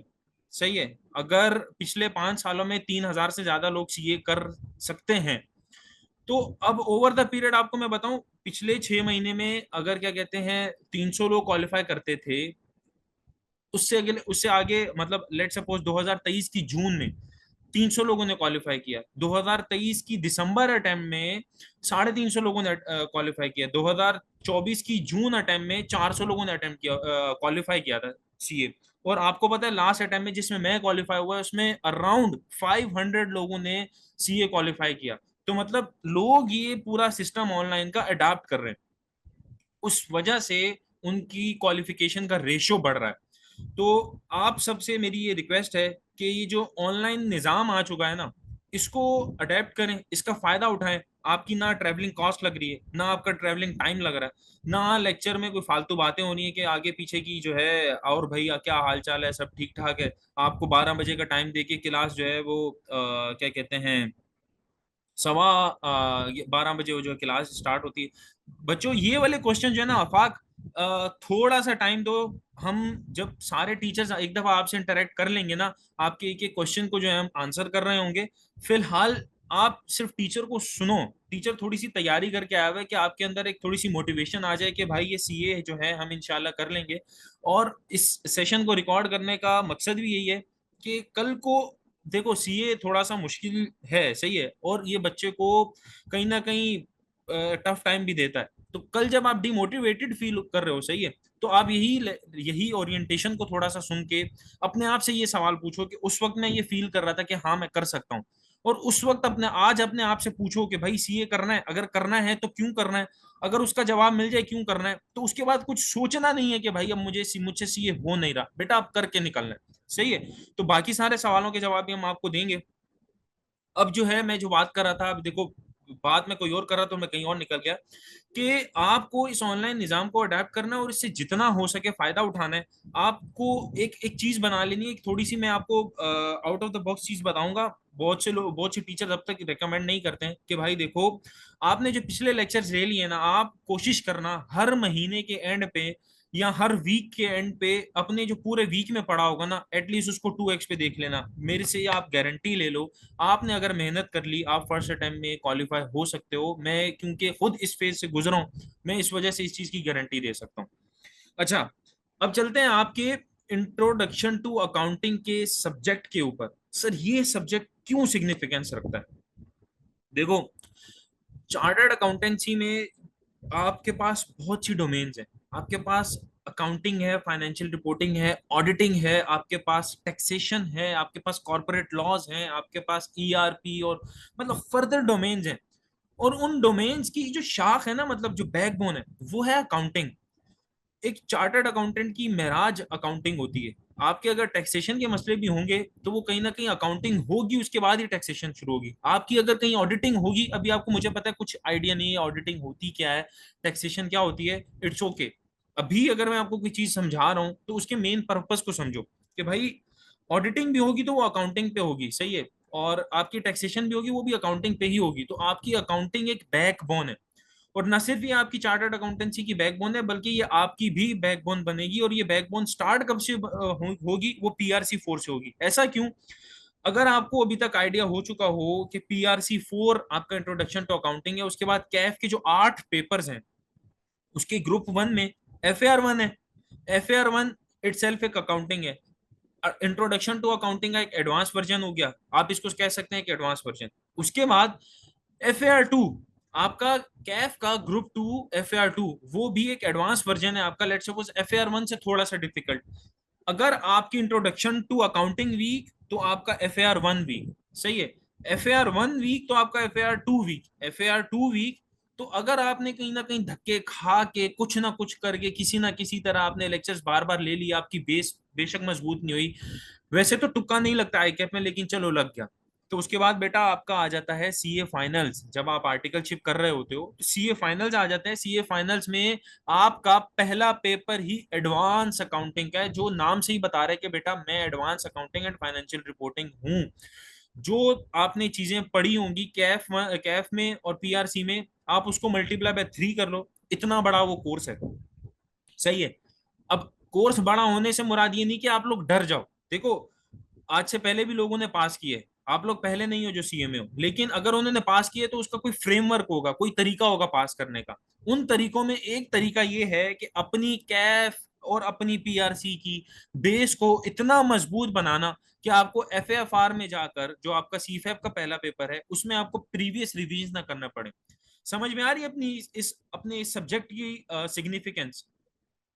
जल्दी से कमेंट बॉक्स में मुझे आपके आंसर चाहिए। समझ में आई आपको कि भाई ये सब्जेक्ट इतना इंपॉर्टेंट क्यों है? जिसका पीआरसी 4 वीक उसका एफएआर 1 वीक, जिसका एफएआर 1 वीक उसका एफएआर 2 वीक, और उसका एफएआर 2 वीक, तो फिर तो वो कैफ में तो जा नहीं सकता, कैफ से आगे जा नहीं सकता। लेकिन अगर वो चला गया तो बच्चों, अगर आपने सुना है ना कि यार कुछ लोगों का पेपर ही नहीं निकल रहा, तो this is one of the reason कि उनका पेपर नहीं निकलता है। समझ में आई है? और आप तो अगर एफएफआर भी पास कर लो तो बेटा आपका आगे एमएसए 1 है। एमएसए 1 जो है इन सब, जिसमें अकाउंटिंग और ऑडिटिंग मिला के पूछते हैं, ये सारी चीजें हैं। अभी आपको इन चीजों से घबराने की जरूरत नहीं है, वक्त आएगा तो इंसान का दिमाग अल्लाह पाक उस तरीके से बना देते हैं कि वो गुजर जाता है उस फेज से और वो क्वालिफाई भी कर लेता है इंशाल्लाह। सही है। तो ये सारी चीजें अब सर, ये अगर सब्जेक्ट इतना मुश्किल है और इतना इम्पोर्टेंट है, मुश्किल सब्जेक्ट नहीं है, सब्जेक्ट इम्पोर्टेंट है, तो क्या कहते हैं, इसके इसके लिए आपको टीचर भी अच्छा चाहिए होगा। चलो अगर टीचर क्या कहते हैं जैसा भी हो, सही है, फेल तो आई कैप करता है, उसकी मर्जी, बेटा आई कैप फेल नहीं करता है, आप खुद फेल होते हो। इस तरह की बातों पे मैं दोबारा आऊंगा बाद में। आई कैप, मैं इस चीज की गारंटी दे सकता हूँ, आई कैप फेल नहीं करता। आपको आज से 3 साल बाद मैं आपसे पूछूंगा कि अगर आपको पता चल जाए ना कि आई कैप कितना, मतलब I got it like humans have spinal cord, C has accounting. Exactly, Usama, exactly. तो आई कैप आपको पास करना चाहता है, आप अगर एक तरीके से पढ़ लोगे ना और एक रीजनेबल मार्क्स का पेपर करके आ जाओगे तो आई कैप पास करेगा। ये बात इंशाल्लाह आपको खुद ओवर द पीरियड रियलाइज भी हो जाएगी। अच्छा सर, मैं बात कर रहा था अपनी टीचिंग मेथोडोलॉजी पे, मैं कैसे पढ़ाऊंगा। देखो सर, अब जिस तरह मैंने आपको सीधी बात में कर सकता था कि बेटा सीए आसान है, अब ओवर द पीरियड सीए आसान हो गया है, ऑनलाइन आ गया, मैं आपको एग्जांपल्स नहीं देता, आपको चीजें थोड़ी थोड़ी रफली बात करता, तो आपको इतना इंटरेक्टिव नहीं होती चीजें। सही है। लेकिन जिस तरह मैंने आपको आगे पीछे की एग्जांपल्स दी, स्टोरीज सुनाई, अपनी स्टोरी सुनाई, इसी तरीके से मेरे पूरे लेक्चर्स में देखो, कोई इंसान इंसान का एक साइकोलॉजी है ना, उसको समझें कि यार अगर किसी को कोई मिसाल देकर या कोई स्टोरी सुना के कॉन्सेप्ट दिया जाए ना, वो उसको लॉन्ग टर्म याद रहता है। अगर कोई चीज उसके सामने उस मिसाल के सामने हो रही होगी ना, वो डायरेक्ट अपने आप दोस्तों में बात भी ऐसे कर रहा होगा कि यार ये वाली चीज हो रही है, इस पे ये वाला कॉन्सेप्ट अप्लाई हो सकता है। तो आपका आपका थिंकिंग होराइजन थोड़ा सा वाइड होगा। मैं किस तरीके से पढ़ाऊंगा, आपको स्टडी टेक्स्ट से पढ़ा रहा हूँ चैप्टर नंबर 1 के अलावा, क्योंकि चैप्टर नंबर 1 बहुत ज्यादा ओपन है। उसके अलावा बाकी सारी चीजें मैं आपको चैप्टर नंबर 1 के अलावा सारी चीजें स्टडी टेक्स्ट से पढ़ा रहा हूँ। लेकिन स्टडी टेक्स्ट से पढ़ाने का मतलब नहीं है कि मैं स्टडी टेक्स्ट से लिमिटेड हो जाऊंगा। मैं आपको स्टोरीज के साथ कॉन्सेप्ट समझाऊंगा। कोई भी कॉन्सेप्ट आएगा मैं उसके आगे आपको कहानी लिख दूंगा। और कहानी कैसे, कि लेट सपोज बेटा ये एक यूनिलीवर की कंपनी है, वो ये काम कर रही है और इस काम में अकाउंटिंग का ये वाला कॉन्सेप्ट अप्लाई हो रहा है। अब ये कॉन्सेप्ट कैसे अप्लाई हो रहा है, अगर वो इस काम को ऐसे करेगी तो इस तरीके से ये वाले कॉन्सेप्ट से लिंक हो जाएगा, इस तरीके से। तो जिस तरह सेशन इंटरेक्टिव रखना चाह रहा हूँ, क्योंकि रिकॉर्डेड लेक्चर्स में बच्चों को मसला ये होता है कि वो टीचर से इंटरेक्ट नहीं कर पाता। इस वजह से मैंने इस चीज को कोशिश की है कि देखो मैं जितना हो सके विद स्टोरीज आपको अपने आप से इंटरेक्ट कराऊं। उसके अलावा उसके बाद मैं क्या करूँ कि भाई देखो लेक्चर्स दे दिए, फिर मैं आपको उन लेक्चर से उन कॉन्सेप्ट से पर्टेनिंग क्वेश्चंस की प्रैक्टिस करवाऊंगा, वो भी लेक्चर में ही करवा रहा हूँ, मैं खुद से ही करवाऊंगा। उसके बाद क्या करूंगा, उसके बाद देखो आपका पेपर है एमसीक्यूज बेस्ड, आपके पेपर में 100 में से 80 मार्क्स के एमसीक्यूज आएंगे पीआरसी 4 में, और 20 मार्क्स का आपका एक फाइनेंशियल स्टेटमेंट्स का सवाल आएगा। घबराने की कोई जरूरत नहीं है। आपको अगर नहीं पता कि ये फाइनेंशियल स्टेटमेंट्स क्या होते हैं, अब ओवर द पीरियड आपको ये भी पता चल जाएगा। लेकिन इस वक्त जो मैं बताने की कोशिश कर रहा हूँ वो ये है कि 80 मार्क्स के एमसीक्यूज आएंगे। सही है। तो वो सारे एमसीक्यूज जो आपकी स्टडी टेक्स्ट में हैं, वो मैं आपको खुद करवा रहा हूँ लेक्चर में। सही है। लेक्चर में वो भी करवा दूंगा। उसके बाद मैं आपको क्विज़ेस वगैरह दूंगा, मेरे क्विज़ेस होंगे। सही है। वो क्विज मैं आपको दूंगा और वो क्विज ऐसे होंगे कि मुजम्मिल भाई ने जिस तरह एग्जांपल दी थी कि आई कैप ए फॉर एप्पल पढ़ाता है, लेकिन वो एक्सपेक्ट करता है कि भाई ए फॉर समथिंग एल्स वो पूछेगा आपसे, तो वो क्विज इस तरह के होंगे। और मैं आपको एडवांस में बता रहा हूँ, थोड़ी सी डीमोटिवेशन भी होगी। लेकिन हम बैठे हुए किस लिए, हम आपकी डीमोटिवेशन को दूर करके आपको मोटिवेट करना चाहेंगे। तो एक दफा क्विज हो जाएगा, उस क्विज का सॉल्यूशन भी मैं आपको लेक्चर में प्रोवाइड कर रहा हूँ। तो ये सारी मेरी मेथडोलॉजी होगी। स्टिल इसके बाद मैं एक और चीज आपसे शेयर करूं, एक और चीज मोटिवेशन के लिए, कि देखो institute of chartered accountants of Pakistan का पता है ना आपको, आप अब सीए में अगर आ गए, आपको आई कैप का पता है, चैट बॉक्स में बताओ प्लीज। हरी अब बहुत से टीचर्स जो हैं अभी फर्दर वेट कर रहे हैं। देखो बेटा, एज अ सीए स्टूडेंट अगर आपकी पिक्चर, सही है, आपकी चार्टर्ड अकाउंटेंसी की जर्नी आई कैप अपने ऑफिशियल पेज पे लगाए, ये आपके लिए ड्रीम कम ट्रू मोमेंट नहीं हो जाएगा? होगा या नहीं होगा? मतलब आप आज सोचो, आज आप अपनी जर्नी स्टार्ट कर रहे हो सीए की, और 4 साल बाद जब आप क्वालिफाई हो जाओ तो आई कैप अपने पेज पे आपको खुद लगा रहा हो, तो ये आपके लिए, मतलब आपके लिए, आपके पेरेंट्स के लिए कैसा प्राउड मोमेंट होगा। आपकी स्क्रीन पे नजर आ रहा होगा ये आई कैप का ऑफिशियल पेज है, जिसका स्क्रीनशॉट अभी लगाया हुआ है। ये क्या कहते हैं, आप ये देख रहे होंगे कि अभी रिसेंटली ICAP ने मेरी पिक्चर्स के साथ, मेरे मैसेज के साथ इस चीज को क्या कहते हैं, मुझे फीचर किया है अपने ऑफिशियल पेज पे। मैं चाहता हूं कि आप इस चीज को भी एज ए मोटिवेशन लो और एक एक अज़म बनाओ, एक मेहनत करो कि आपने विद इन आर्टिकल्स क्वालिफाई होना है और मेरा भी रिकॉर्ड तोड़ना है और मुझसे भी यंग एज में CA बनना है और इंशाल्लाह इसी तरह आपको भी ICAP के पेज पे फीचर होना है। तो ये सारी चीजें थी मेरी तरफ से। कोई सवाल होगा, कोई क्वेरी होगी, मेरा नंबर मैं आपको चैट बॉक्स में भी दे देता हूँ। वैसे भी आपको एडमिन की टीम से मिल जाएगा, मैं एवरीवन पे अपना नंबर आपको भेज देता हूँ। आप उस पर मुझे क्या कहते हैं इनबॉक्स कर दीजिएगा। मेरे लिंक्डइन वगैरह पे जिस तरह भी मुजम्मिल सर ने लिंक्डइन का भी रेफरेंस दिया था, मेरा लिंक्डइन भी इस नाम से है। अगर आप लोगों का बना है, इस वक्त आपको लिंक्डइन बनाने की ज़रूरत है नहीं। अगर बना हुआ है, मैं व्हाट्सएप पे अवेलेबल ना हूँ तो आप मुझे इस नाम से लिंक्डइन पे भी मैसेज कर सकते हैं। फेसबुक, इंस्टाग्राम वगैरह पे भी मैं अवेलेबल हूँ, तो आप वहाँ पर भी मुझे क्या कहते हैं सर्च कर सकते हैं। तो मिलते हैं क्लास में इंशाल्लाह। और क्या कहते हैं, बाकी ओवर टू जिशान अगेन। और बाकी आप ओरिएंटेशन को एंजॉय करें और जो भी सवाल हैं आप पूछ लीजिएगा after the other teachers. Thank you so much बच्चों, wish you best of luck. अल्लाह हाफिज। Thank you so much sir. So ये जो थे sir Hasnain Ali Bajwa, and I hope कि इनसे आपको काफ़ी ज़्यादा मोटिवेशन मिली होंगी। सर जो हैं वो इंस्पायरिंग चार्टर्ड अकाउंटेंट है, एंड आप सभी के लिए एक इंस्पिरेशन, एक मोटिवेशन है। इसी के साथ मैं चाहूँगा हमारे नेक्स्ट टीचर को इनवाइट करना। सर को किसी तारुफ की जो है वो ज़रूरत नहीं है।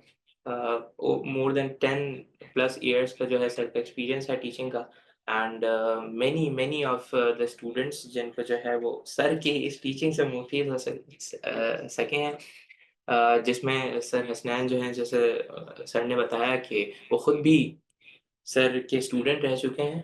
तो I would invite sir Taha पोपाटिया to hello, अस्सलाम। Continue it further. मेरी आवाज़ ऑडिबल है? चलो बच्चों, मैं आप लोगों को आई होप के विजिबल भी हूँगा और ऑडिबल भी हूँगा। तो कैसे हैं आप सब? सबसे पहले तो जो है वो आप सबको वेलकम। और इंशाल्लाह ताला आप लोगों की जो सीए की जर्नी होगी वो इंशाल्लाह ताला बहुत सारी मेरी दुआएं आप लोगों के साथ कि बहुत अच्छी गुजरेगी। सबसे पहले तो मैं थोड़ा सा अपनी ऑडियंस को जानना चाहूँगा। कुछ बातें, कुछ सवालात मैं आपसे पूछता हूँ। नंबर 1, आपको सीए का किसने बताया? नंबर 2, सैलानी का किसने बताया? नंबर 3, आपने इंटर किया है, ए लेवल्स किया है, कहाँ से आए हो, क्या बैकग्राउंड है? नंबर 4, कोई भी और रेलेवेंट बात जो आप समझते हो कि मुझे आपके बारे में पता होनी चाहिए तो ज़रूर बताएं। जूम के चैट बॉक्स में ये 3-4 बातें आप लिख दें, ताकि मैं थोड़ा सा ये जान सकूं कि जो लोग मुझसे बात कर रहे हैं वो कौन है। साथ में जो है वो आप मैनेजमेंट में ज़ीशान होते हैं, तो ज़ीशान से जो है वो मेरा व्हाट्सएप नंबर भी ले लीजिएगा और मुझसे जो है कांस्टेंट कम्युनिकेशन में, कॉरेस्पॉन्डेंस में और लिंक में रहिएगा थ्रू व्हाट्सएप। इंशाल्लाह आप लोगों को सबको जो है वो बहुत फ़ायदा होगा। तो मैं वेट करूँगा थोड़ा सा, आप लोग काइंडली ज़रा चैट बॉक्स में ज़रूर लिख कर बताइएगा। अच्छा, और अभी आधे पौने घंटे से आप जो है वो दूसरे टीचर्स को सुन रहे हो। सर मुज़म्मिल को सुना, सर हसनैन को सुना, ज़ीशान ने आप लोगों से बहुत सारी बातें करी। तो थोड़ा-सा अगर आप लोगों को अभी कोई कन्फ्यूजन है, यानी कि कोई सवालात हैं, तो हम ऐसा करते हैं कि आपके सवालात की तरफ ज़्यादा आते हैं, रादर देन कि मैं शुरू से समझाऊँ कि भाई सीए क्या है और वही चीज़ें रिपीट करूँ। साथ में मैं आप लोगों के सवालात रीड करते-करते उसके जवाबात भी दूँगा। थोड़ी-सी अपनी मैं प्रोफ़ाइल बता देता हूँ, आप लोगों के स्क्रीन पर सामने आ रही होगी। मैं एसी से भी हूँ, पीएए प्रोफ़ेशनल अकाउंटिंग एफ़िलिएट आईकेप से भी हूँ, एपीएफए यानी कि एसोसिएट पब्लिक फ़ाइनेंस अकाउंटेंट भी हूँ। मेरी अपनी जो आर्टिकल्स है वो ईवाई से हुई थी। ईवाई में 2012 से 2016 मैंने काम किया, जिसके साथ-साथ मैं टीचिंग करता था, और 2016 में मैंने जो है वो कॉर्पोरेट वर्ल्ड छोड़कर फुल टाइम टीचिंग, ट्रेनिंग और कुछ इन्वेस्टमेंट और कुछ अपने बिज़नेस वगैरह आप समझ लें, या इन्वेस्टमेंट अपॉर्चुनिटीज़ जो हैं उसको एक्सप्लोर किया। और अब 2025 आ गया है। अभी तक मोर और लेस एसीसीए सीए के ग्लोबली पूरी दुनिया में तकरीबन तकरीबन 100 के आसपास जो है वो 80-90-100 मुल्कों के आसपास के स्टूडेंट्स पढ़ा चुका हूँ अल्हम्दुलिल्लाह। करंटली भी मेरे पास इंडिया से एक बहुत बड़ा नंबर ऑफ स्टूडेंट्स होता है मेरे एसीसीए के सब्जेक्ट्स में। सीए क्योंकि एक लोकल क्वालिफिकेशन है, तो पाकिस्तान के तकरीबन हर शहर से कोई ना कोई स्टूडेंट जो है उसको मैं पढ़ा चुका हूँ। मोर देन प्रोबेबली 20,000 स्टूडेंट्स अभी तक मैं पढ़ा चुका हूँ, CA ACC और जो दूसरी प्रोफेशनल क्वालिफिकेशन है। कराची के तक सारे जितने भी ICAP के पास रजिस्टर्ड इंस्टीट्यूट है उनमें या तो अभी पढ़ा रहा हूँ या तो मैं पास में पढ़ा चुका हूँ। ठीक है जी। जितने भी कराची में CA के इदारे हैं जो ICAP से रजिस्टर्ड है, कोई भी इदारा हो आप उसका नाम ले लें, मैंने या तो उधर पास्ट में पढ़ा है या मैं अभी उसके साथ एसोसिएटेड हूँ। तो ये थोड़ा सा मेरा इंट्रोडक्शन था। खुद मैं जो है वो Pakistan top ACC affiliate declare हुआ था जब मैं स्टूडेंट था, और उसके अलावा 6-7 मेरी जो है वो बस थोड़ी सी 6-7 नेशनल पोजीशंस हैं, ग्लोबल रैंक्स हैं। मैं आप लोगों को जो सब्जेक्ट पढ़ा रहा हूँ PRC2 क्वांटिटेटिव मेथड्स, मैं जो आप लोगों को सब्जेक्ट पढ़ा रहा हूँ PRC2 क्वांटिटेटिव मेथड्स, मैं खुद इस सब्जेक्ट का national champion, national certificate holder, national rank holder, या जिसको ICAP की ज़बान में मेरिट सर्टिफिकेट होल्डर कहते हैं, वो रह चुका हूँ ऑटम 2010 में। आज 2025 आ गया है, तो आज से कोई 15 साल पहले यही वाला पेपर जब ICAP का मॉड्यूल सिस्टम में होता था, 6 महीने में 2 बार पेपर होते थे, तो ऑटम 2010 में मैंने जो है वो पूरे पाकिस्तान में जितने भी स्टूडेंट्स ने ये पेपर दिया था उसमें टॉप किया था। अच्छा जी, थोड़े से आपके सवाल भी देख लेता हूँ सर। अगर बिग फोर में आर्टिकलशिप गेन करे तो वो तो कोई गाइडेंस, अच्छा इसके बारे में ज़रा मैं डिस्कस करता हूँ। अच्छा, थोड़ा सा मैं अपने सब्जेक्ट के बारे में बता दूँ और किस तरह से हम पढ़ेंगे, फिर आपके इंशाल्लाह सवाल जवाब पे मैं फ़ौरन से आ जाऊँगा। जब हम PRC2 की बात करते हैं तो PRC2 के सब्जेक्ट में टोटल 15 चैप्टर्स हैं। कितने चैप्टर्स हैं? टोटल 15 चैप्टर्स हैं। 15 में से पहले 6 चैप्टर्स आपके पर्टेन करते हैं मैथमेटिक्स के एरिया से, आखिरी 9 चैप्टर्स पर्टेन करते हैं स्टैट्स के एरिया से। इस तरह से आपका पूरा 15 चैप्टर्स का जो है ना, ये पूरा का पूरा एक कोर्स बनता है। पहले कोर्स ज़्यादा लेंदी होता था। आज से पहले जब PRC से पहले AFC होता था तो उसमें 3-4 टॉपिक्स और होते थे। AFC से पहले जब ये मॉड्यूल सिस्टम में होता था तो 3-4 टॉपिक और होते थे। और मज़े की बात यह कि अब जो नई एजुकेशन स्कीम आ रही है जो कि 2025 की है, जिसके बारे में हम अलग से एक सेशन ज़रूर कंडक्ट करेंगे कि आप लोगों को उससे क्या इम्पैक्ट पड़ेगा, तो उसमें इसका सिलेबस फर्दर थोड़ा सा रिड्यूस भी हो रहा है। ये सब्जेक्ट एक बहुत ही वास्ट सब्जेक्ट है, ठीक है ना। मैं मानता हूं पर्सनली कि PRC में जो 5 सब्जेक्ट्स है ना, उसमें से 1 एंड 5 कंपैरेटिवली इजी हैं, 3 मॉडरेट है, 4 और 2 यानी कि अकाउंटिंग और QM, इस पे आपने बहुत ज़्यादा जान देनी है। जैसे कि सर हसनैन ने बताया कि अकाउंटिंग का जो सब्जेक्ट है वो फिर FAR1, FAR2 और FFR में आपकी नॉलेज को कैरी करता है, और बेसिस या फाउंडेशन अच्छी नहीं होगी तो बिल्डिंग जो है वो अच्छी खड़ी नहीं होगी। तो इसलिए PRC4 बहुत ज़रूरी है, और उसमें भी बच्चों का पासिंग रेशियो कंपैरेटिवली कम है। PRC2 की बात करते हैं, इसका पासिंग रेशियो भी इंशाल्लाह मैं आप लोगों से फर्स्ट जो हमारी क्लास होगी PRC2 की, उसमें मैं शेयर करूंगा, एक स्ट्रैटेजी बना कर दूंगा कि ये पेपर कैसे पढ़ना है। तो मैं पासिंग रेशियो जब शेयर करूंगा ना, तो आप लोग देखेंगे कि उसका भी कंपैरेटिवली जो पासिंग रेशियो है ना वो कम रहा है। इसकी बहुत सारी रीजंस हैं। सबसे बड़ी जो रीज़न है वो ये है कि देखें, ये सब्जेक्ट जो है ना, इसमें जो चैप्टर्स है ना उसकी लिंकेज कम है। सर इसका क्या मतलब है? आप अकाउंटिंग पढ़ते हैं, आप डबल एंट्री पढ़ते हैं, डबल एंट्री से ही आप जो है वो T अकाउंट्स बनाते हैं, T अकाउंट से ही आप ड्रॉ डाउन कैरी डाउन निकालते हैं, ड्रॉ डाउन कैरी डाउन से ही ट्रायल बैलेंस बनता है, ट्रायल बैलेंस से ही स्टेटमेंट ऑफ फाइनेंशियल पोजीशन बनता है। चेन में चीज़ें होती हैं। यहाँ पर चेन्स हैं लेकिन मुख्तलिफ चेन्स हैं, यानी कि चैप्टर 1, 2, 3, 4 कह लें कि एक साथ, एक एग्जाम्पल दे रहा हूँ, एक दूसरे से लिंक्ड है। 5 एक नई दुनिया है, 5 और 6 एक बिल्कुल नई दुनिया है। फिर 7, 8 एक दुनिया है। 9 चैप्टर में आप नई दुनिया में चले जाएंगे, 10 में आप नई दुनिया में होंगे, 11 और 12 में एक नई दुनिया होगी, 13, 14, 15 कनेक्टेड है और एक नई दुनिया।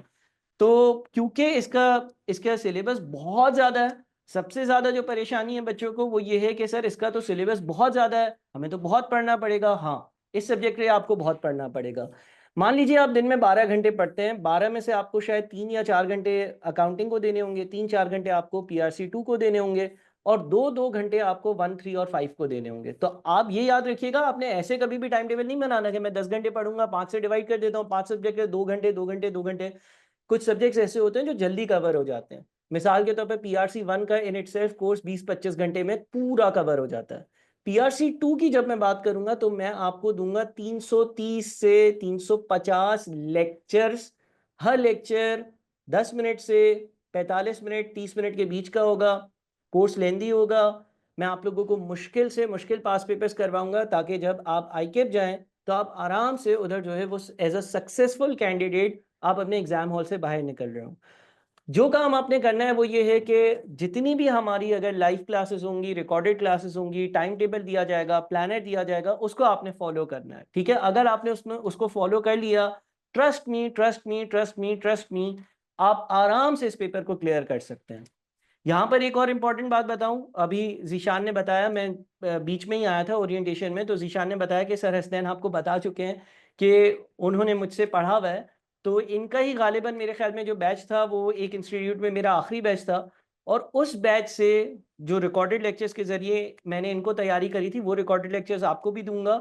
उन रिकॉर्डेड लेक्चर्स के ज़रिए इन्हीं का बैच था, सर हसनैन का ही या इसके आगे पीछे का एक बैच था, उसमें एक ही अटेम्प्ट में 2 स्टूडेंट्स के मेरिट सर्टिफिकेट्स आए थे। और उससे पहले भी ऐसा हुआ है कि मैंने 30-40 बच्चों का एक बैच पढ़ाया था गालिबन 2015 या 16 में, और आईकेप की हिस्ट्री में 50-60 साल की हिस्ट्री में पहली बार हुआ था कि एक ही क्लासरूम से 2 स्टूडेंट्स, 30 स्टूडेंट्स थे। पूरे पाकिस्तान में तो 3-4 हज़ार लोगों ने पेपर दिया होगा, 30 से 40 स्टूडेंट्स जो थे उन्हीं 30-40 स्टूडेंट्स में से 2 स्टूडेंट्स के नेशनल टॉप या मेरिट सर्टिफिकेट्स आए हों एक ही क्लासरूम से। तो वो लेक्चर्स भी मेरे पास अभी तक मौजूद है, वो भी आपको दूंगा। मुश्किल होगी, मैं आप लोगों को, पेपर 2 घंटे का है, एमसीक्यू बेस्ड है, फॉर्मेट में आपकी पहली क्लास में डिस्कस करूंगा, लेकिन मैं आपको 10-10 मार्क्स वाले सवाल भी करवाऊंगा। आप लोगों की चीखें निकलेंगी, आप लोगों की मुझसे हटेगी भी, आप लोग मुझे आपस में बात भी करोगे, यार सर जो है वो हमें 10-10 15-15 मार्क्स वाले सवाल करवा रहे हैं, पेपर में आना है एमसीक्यू। लेकिन जब पेपर से निकलोगे ना, तो फिर आप मुझे याद रखोगे कि सर की जो स्ट्रैटेजी थी ना वो सही थी, सर ने हमें इतना मुश्किल करवा दिया कि हमारा पेपर हमें बिल्कुल आसान लगा। आप इसको यूं समझ सकते हैं कि आप इंटर कर जाएं और मैट्रिक का पेपर दे रहे हो, तो मैट्रिक का पेपर आपको जाहिर है कि आसान लगेगा। अच्छा, कुछ सवाल देख लेते हैं। I want to ask that I am an inter student, I am going to give second year exams this year, so where when can I enrol for your. अच्छा हाशिर, आप जैसे ही अपना इंटर कंप्लीट कर लेते हो ना, उसके बाद हम एक और ओरिएंटेशन इंशाल्लाह रखेंगे, उसमें आप पार्टिसिपेट करना। थोड़ा सा आईकेप की तरफ से एक अनाउंसमेंट आनी है, न्यू एजुकेशन स्कीम आनी है, वो कब से इम्प्लीमेंट होती है, उसका इम्पैक्ट आप पे पड़ता है या नहीं पड़ता, आईकेप जिस दिन अनाउंसमेंट करेगा उसके 6 महीने बाद उसकी पहली अटेम्प्ट होगी, तो फिर पीआरसी में सिर्फ 3 पेपर रह जाएंगे, तो मैं आपको तब गाइड करूंगा। तो आप जब इंटर कर लें, अभी आप अपने इंटर पे फोकस करें, फिर मैं इंशाल्लाह आपको गाइड करूंगा। सर मेरिट सर्टिफिकेट कब मिलता है? अच्छा जैनब, अब मेरिट सर्टिफिकेट या नेशनल रैंक या नेशनल टॉप पीआरसी में नहीं आ रहा। पहले पीआरसी की जगह जब मॉड्यूलर सिस्टम होता था तो पीआरसी में भी आता था, यानी कि क्वांटिटेटिव मेथड्स के पेपर में भी जो रैंक है वो दिया जाता था। अब ये कैफ लेवल से शुरू कर दिया आईकेप ने और पीआरसी पे खत्म कर दिया है। मेरिट सर्टिफिकेट या नेशनल रैंक या नेशनल टॉप उस बच्चे को मिलता है जो उस अटेम्प्ट में सबसे हाईएस्ट मार्क्स लाने वाला बच्चा हो। यानी कि अगर लेट से मिसाल के तौर पर 4000 बच्चे क्यूएम का पेपर दे रहे हैं आपके साथ, तो उसमें से जिसके सबसे ज्यादा मार्क्स होंगे, जरूरी नहीं है 100 हो, 99 भी हो सकते हैं, 98 भी हो सकते हैं, हर बच्चे के 1-2 मार्क्स कट सकते हैं कहीं, तो जिसके हाईएस्ट मार्क्स होंगे ना उसको मिलता है। चले जी, अब आप लोग अपने मुझसे सवाल पूछ सकते हैं, किसी भी किस्म के वो सवाल हो सकते हैं, पीआरसी 2 से रेलेवेंट, पीआरसी से रेलेवेंट, सीए से रेलेवेंट, सीए दिन में पढ़ना है, रात में पढ़ना है, कितने घंटे पढ़ना है, क्या करना है, करना भी चाहिए नहीं करना चाहिए, हमने सुना है कि एआई आ जाएगा तो हमारी जॉब्स खत्म हो जाएंगी, हम तो सीए नहीं कर रहे हैं, हम तो लुट जाएंगे, बर्बाद हो जाएंगे, जो सवाल आपके दिल में आते हैं ना पूछें। फहद सर, अकाउंटिंग में इंटर कराची बोर्ड 75 एग्रीगेट है, तो जी हाँ मिल जाती है एग्जामेशन, इंटर के स्टूडेंट्स को जो है वो अकाउंटिंग में एग्जामेशन मिलती है। उसका क्राइटेरिया लेटेस्ट अपडेटेड जो है वो आप एडमिन से मालूम कर लीजिएगा, मेरी नॉलेज के हिसाब से 75% ये है, तो आप सही कह रहे हैं। सर अगर बिग फोर में आर्टिकलशिप गेन करनी हो तो हाँ जैनब, इसके बारे में देखो 2-3 बेसिक सी चीज़ें हैं। नंबर 1, आप अपने जो पेपर्स की जर्नी है ना वो जल्दी से जल्दी कंप्लीट करें, यानी कि आपका जो पीआरसी और कैफ है वो आपका कम से कम टाइम में होना चाहिए, आइडियली 1.5-2 साल में हो जाना चाहिए। क्योंकि जब आप पार्टनर के पास जाते हैं इंटरव्यू देने के लिए, तो वो ये देखता है कि यार ये बंदा कितना इंटेलिजेंट है, वो आपका रिश्तेदार तो है नहीं।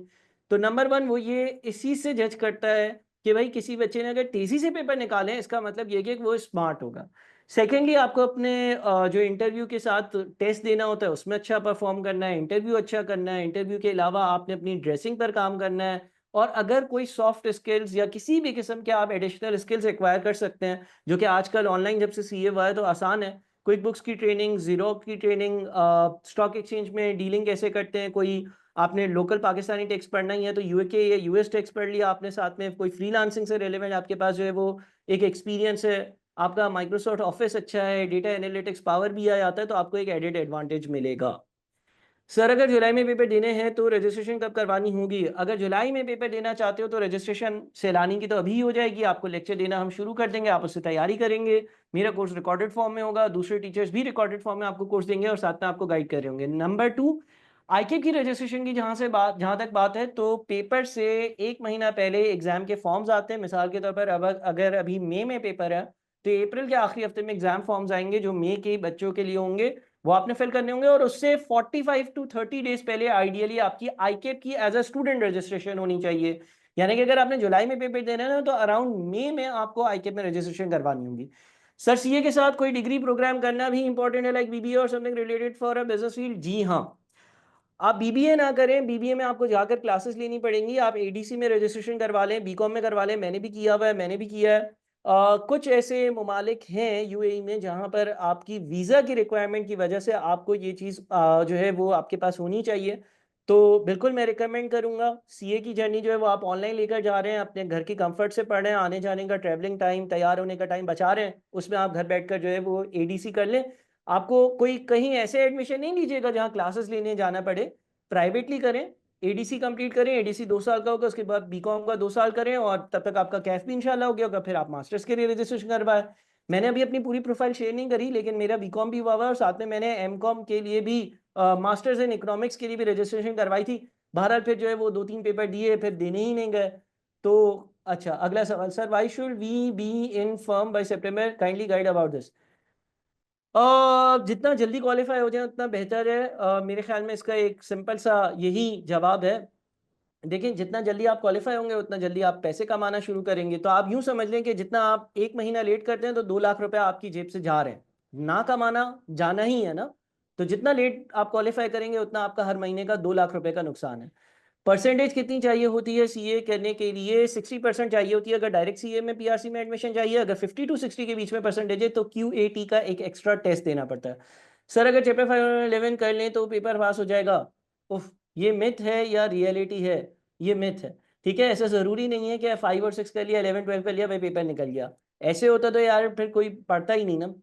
एडीसी कहाँ से पढ़ सकते हैं? एडीसी बहुत सारे जगहों से आपकी प्राइवेटली रजिस्ट्रेशन हो जाती हैं और बहुत सारे कॉलेजेस होते हैं, गवर्नमेंट कॉलेज होते हैं जहाँ पे बस एडमिट कार्ड लेने जाना है, पेपर देने जाना है और बाकी चीज़ें जो है वो घर पर हो जाएंगी। तो इस तरह से बहुत सारे इंस्टीट्यूट्स हैं, जब आप क्लासेस में आएंगे मैं इंशाल्लाह आपको गाइड कर दूंगा। सर मैं स्कूल पढ़ाते हुए सीए कर सकती हूँ? बिल्कुल फ़ायज़ा, आप कर सकती हो। आप सुबह अपना स्कूल पढ़ाओ, अपने एक्सपेंसेस जो है वो बेयर करो और शाम में आप सीए की क्लासेस ले लो। हाँ, अगर किसी बच्चे को 3 महीने में, किसी बच्चे का पीआरसी होगा, आपका 6 महीने में होगा, लेकिन अंडरस्टैंडेबल है। इंशाल्लाह आपकी ग्रोथ होती रहेगी और एक बार आप क्वालिफाई हो जाओगी तो आपको ज़्यादा प्रमोशन के भी ज़्यादा चांसेस हैं। सर क्लासेस लाइव जूम पे होंगी या रिकॉर्डेड? आफाक, 2 चीज़ें होंगी। नंबर 1, जिस तरह से मैं पीआरसी 2 की बात करूं, मैं आपको तकरीबन तकरीबन पूरे प्लानर के साथ जो है ना, बाकायदा प्रॉपर तौर पर ठीक से तकरीबन 100 से 150 घंटे की टॉपिकल क्लासेस जो है उसकी रिकॉर्डेड दे दूंगा। ठीक है, साथ में आपका व्हाट्सएप ग्रुप होगा और हफ्ते में एक बार या 15 दिन में एक बार मैं 30 मिनट 40 मिनट के लिए ऑनलाइन आऊँगा। आप लोगों का जो वीकली टारगेट होगा या 15 दिन का जो टारगेट होगा, उसमें जो भी आपकी क्वेरीज होंगी वो मुझसे लाइव आप पूछ सकोगे या फिर आप जो है वो व्हाट्सएप ग्रुप पे पूछ सकोगे। प्योरली लाइव हम लोग इसलिए नहीं जा रहे क्योंकि देखो हर किसी का टाइम टेबल अलग होता है। अब मैं सुबह 9 बजे क्लास लगाऊं तो अभी एक स्टूडेंट का मैसेज आया कि सर मुझे जो है वो स्कूल भी पढ़ाना है और सीए करना है, उनकी क्लास मिस हो जाएगी। रात को क्लास लगाऊं तो कुछ बच्चे बोलेंगे सर नहीं, हम तो जो है वो जल्दी सो जाते हैं। फिर हमारे यहाँ, हमारे मुल्क में बिजली का अलग मसला है। बहुत सारे इलाकों में 3-3 4-4 6-6 घंटे की लोड शेडिंग हो रही होती है। अल्लाह ना करे अभी मीटिंग लेते हुए यहाँ पर हो जाए, तो उनका अलग मसला है। तो इसीलिए recorded classes plus live support या व्हाट्सएप सपोर्ट होगी। सर के सीए के साथ पार्ट टाइम जॉब कर सकते हैं? ना करो तो बेहतर है, ना करो तो बेहतर है, लेकिन करनी पड़ रही है मजबूरन तो कर लो। तुम पार्ट टाइम जॉब करोगे क्या कमा लोगे? 25-30-40 हज़ार कमा लोगे, लेकिन उसकी वजह से तुम्हारा सीए जो 6 महीने या साल, 1 साल बाद क्वालिफाई होगा। तो भाई तुम सीए जल्दी क्वालिफाई कर लेते तो जब तुम क्वालिफाई होते वो जो 1 साल पहले क्वालिफाई करते 2 लाख रुपए के हिसाब से 24 लाख रुपए तुम वहां पे कमा लेते। यहाँ पे तुम 25,000 रुपए के हिसाब से जो है वो 1 साल के 3 लाख का नुकसान कर रहे हो, तो 21 लाख का नुकसान है। लेकिन अगर तुम कोई मजबूरी है, कुछ बच्चे ऐसे होते हैं जिनकी मजबूरी होती है, उनको अपने आप को सपोर्ट करना होता है फाइनेंशियली, फिर आप बिल्कुल करो। क्यूएटी के टेस्ट की तैयारी कहाँ से करेंगे? साइमा, मेरा जो पीआरसी 2 का पोर्टल होगा उसमें मैं क्यूएटी के लेक्चर्स भी अपलोड कर दूंगा और एडमिन को भी दे दूंगा, आपको भी दे दूंगा, आप उससे तैयारी कर सकती हैं। सर जॉब के साथ सीए कर सकते हैं, मैंने इसका जवाब दे दिया। ऑनेस्ट ओपिनियन, अगर फाइनेंशियली हमें जॉब की जरूरत, हाँ आफाक में नहीं, आपका आंसर कर दिया ना सर। अगर 42% हो तो क्या सीए में एडमिशन नहीं होता? नहीं होता। 42% तो ठीक है। आपका सीए अनफॉर्चुनेटली नहीं हो सकता। आप इम्प्रूवमेंट के लिए पेपर दे दो, या फिर आप के लिए सोल्यूशन ये होगा कि आप पिप्फा कर लो पहले, Pakistan institute of public finance accountants, PIPFA, ये सर्च करना जरा गूगल पर। पिप्फा वाले अगर एडमिशन देते हैं तो पिप्फा करो। पिप्फा क्वालिफाई करके सीए में जो है ना आपको 6-7 पेपर्स की एग्जामेशन मिल जाएगी, उसको करने में 1-1.5 साल लगेगा। उस रूट से आप आईकेप से कंफर्म कर लेना एक बार कि क्या मैं इस रूट से आ जाऊं। सर क्यूएम के डेली कितने लेक्चर्स लेने चाहिए, आइडियल कितने टाइम में क्यूएम करना चाहिए? देखिए मैंने आपको बता दिया, तकरीबन 350 लेक्चर्स होंगे, हर लेक्चर आधे घंटे का होगा, तो 150 घंटे के लेक्चर होंगे। मैंने ऐसे भी बच्चे पढ़ाए हैं जिन्होंने 22 दिन में सारे लेक्चर्स कर लिए। अभी एक इंस्टीट्यूट पर मैंने जो है ना 3 बच्चे पढ़ाए हैं, तीनों जो है वो दोस्त दोस्त थे। उन्होंने लिटरली मुझसे पोर्टल लिया 22 डेज में। मैं खुद हैरान हूँ यार, 22 दिनों में 150 घंटे पढ़ लिया। बोलते हैं हमने सारे लेक्चर कर लिया और पेपर देने जा रहे हैं। तो 22 दिनों में भी हो सकती है तैयारी। अच्छा कोई ढीला बंदा है जो 1 घंटे का लेक्चर देखता है, फिर 4 घंटे फेसबुक पे और इंस्टा पे रीले देखता है, ठीक है, और कैसी रीले देखता है, तो फिर उसको जो है वो 6 महीने भी लग सकते हैं। तो ये तो आप पे है ना, आप क्या कर रहे हैं, आप पे। देखिए अब वो क्लासरूम टीचिंग नहीं है, ये यूनिवर्सिटी नहीं है कि बच्चा अच्छा पढ़े बुरा पढ़े, 6 महीने बाद ही सेमेस्टर के एग्जाम होंगे और उसके बाद अगले सेमेस्टर में जाओगे आप, ऐसा कुछ भी नहीं है। देखिए एक एक गेम होता है टीम गेम, एक होता है इंडिविजुअल गेम, ठीक है ना। मिसाल के तौर पर क्रिकेट जानते हैं आप, फुटबॉल जानते हैं आप, 11 के 11 लोगों की कंबाइंड एफर्ट होती है, या उसमें से 4-5 लोगों ने अच्छा परफॉर्म करना है तो टीम जीतेगी, ठीक है। एक होती है गोल्फ की गेम, ये गोल्फ की गेम है, ठीक है, ये गोल्फ की गेम है। अब आपने खेलना है, अब आप टुक टुक कर कर खेलो तो साल लगा दो। मैंने ऐसे भी बच्चे पढ़ाए हैं जो साल बाद डिस्क्वालीफाई हो गए, पूरे साल में PRC2 के लेक्चर ही नहीं देखे सर, 150 घंटे के थे, दिल ही नहीं करता था, उठते थे नाश्ता करते थे, नींद आ जाती थी लेक्चर देखते देखते। कुछ बच्चे ऐसे भी पढ़ाए, मैंने अभी एग्जाम्पल ली ना, 22 दिनों में उन्होंने पूरा PRC कंप्लीट कर लिया। तो ये एब्सोल्युटली अब आपके ऊपर है, ठीक है, एब्सोल्युटली आपके ऊपर है, आपने अपनी जिंदगी में क्या करना है। अच्छा जी, सर अगर लेक्चर रिकॉर्डेड हो तो कम्युनिकेशन गैप नहीं आ जाएगा बीच में? नहीं नहीं बेटा, हम होंगे, जिंदा हैं, हम जिंदा हैं, जब तक हम जिंदा है ना तब तक आपके लिए फैसिलिटी देते रहेंगे। सैलानी का प्लेटफॉर्म है, जब आप रजिस्टर होगे, रजिस्टर्ड स्टूडेंट्स का व्हाट्सएप ग्रुप होगा, उस पर मैं वॉइस नोट छोड़ रहा हूँ, मैसेज छोड़ रहा हूँ, आपसे बात कर रहा हूँ। जैसे SBI में हम पहले लेक्चर देखें आफाक, अब बात सारी ये कि जो प्री रिकॉर्डेड कंटेंट है ना, देखिए मैंने आपको बताया ना, मैं 20,000 बच्चों को तकरीबन या उससे भी ज़्यादा बच्चों को पढ़ा चुका हूँ। एक वक्त ऐसा था जब ये ऑनलाइन का कोई कॉन्सेप्ट नहीं था। अच्छा मेरा यूट्यूब चैनल तो 2016 से 2016 से मेरा यूट्यूब का चैनल है, कोविड वोविड की पैदावार नहीं हूँ मैं, तो मैं तो तब से ऑनलाइन काम कर रहा हूँ। जब शायद आप जाकर देखिएगा यूट्यूब पर किस टीचर का 2016 में जो है वो चैनल था, तो आपको पता चलेगा कि भाई मैं तो पुराना पापी हूँ, ठीक है। देखिए एक टाइम था हमारे पास फिजिकल क्लासेस में 200-250 बच्चे आते थे, ऑनलाइन का कोई कॉन्सेप्ट ही नहीं था। बच्चा आता था, उसकी एक क्लास मिस हो गई, उसका पूरा टॉपिक जो है ना सत्यानाश हो गया, क्योंकि आपने एक फिजिकल क्लास मिस कर दी, अब उसकी कोई रिकॉर्डिंग तो है नहीं। तो क्या हो गया भाई, आपने एक टॉपिक के बीच में क्लास मिस करी, अब वो टॉपिक आगे पूरी क्लासेस में आपको समझ नहीं आ रहा, फिर किसी दोस्त को जो है वो खाने वाने पे बुलाओ, उसको बिरयानी खिलाओ, फोटोकॉपी करो उसके रजिस्टर की, उसको बोलो भाई समझा दे यार मुझे आगे, अल्लाह के वास्ते समझा दे आगे बढ़ना। तो तब ऐसे लोग होते थे। फिर एक नस्ल आ गई, वो नस्ल ये कहती थी कि हमें ऑनलाइन लाइव पढ़ना है।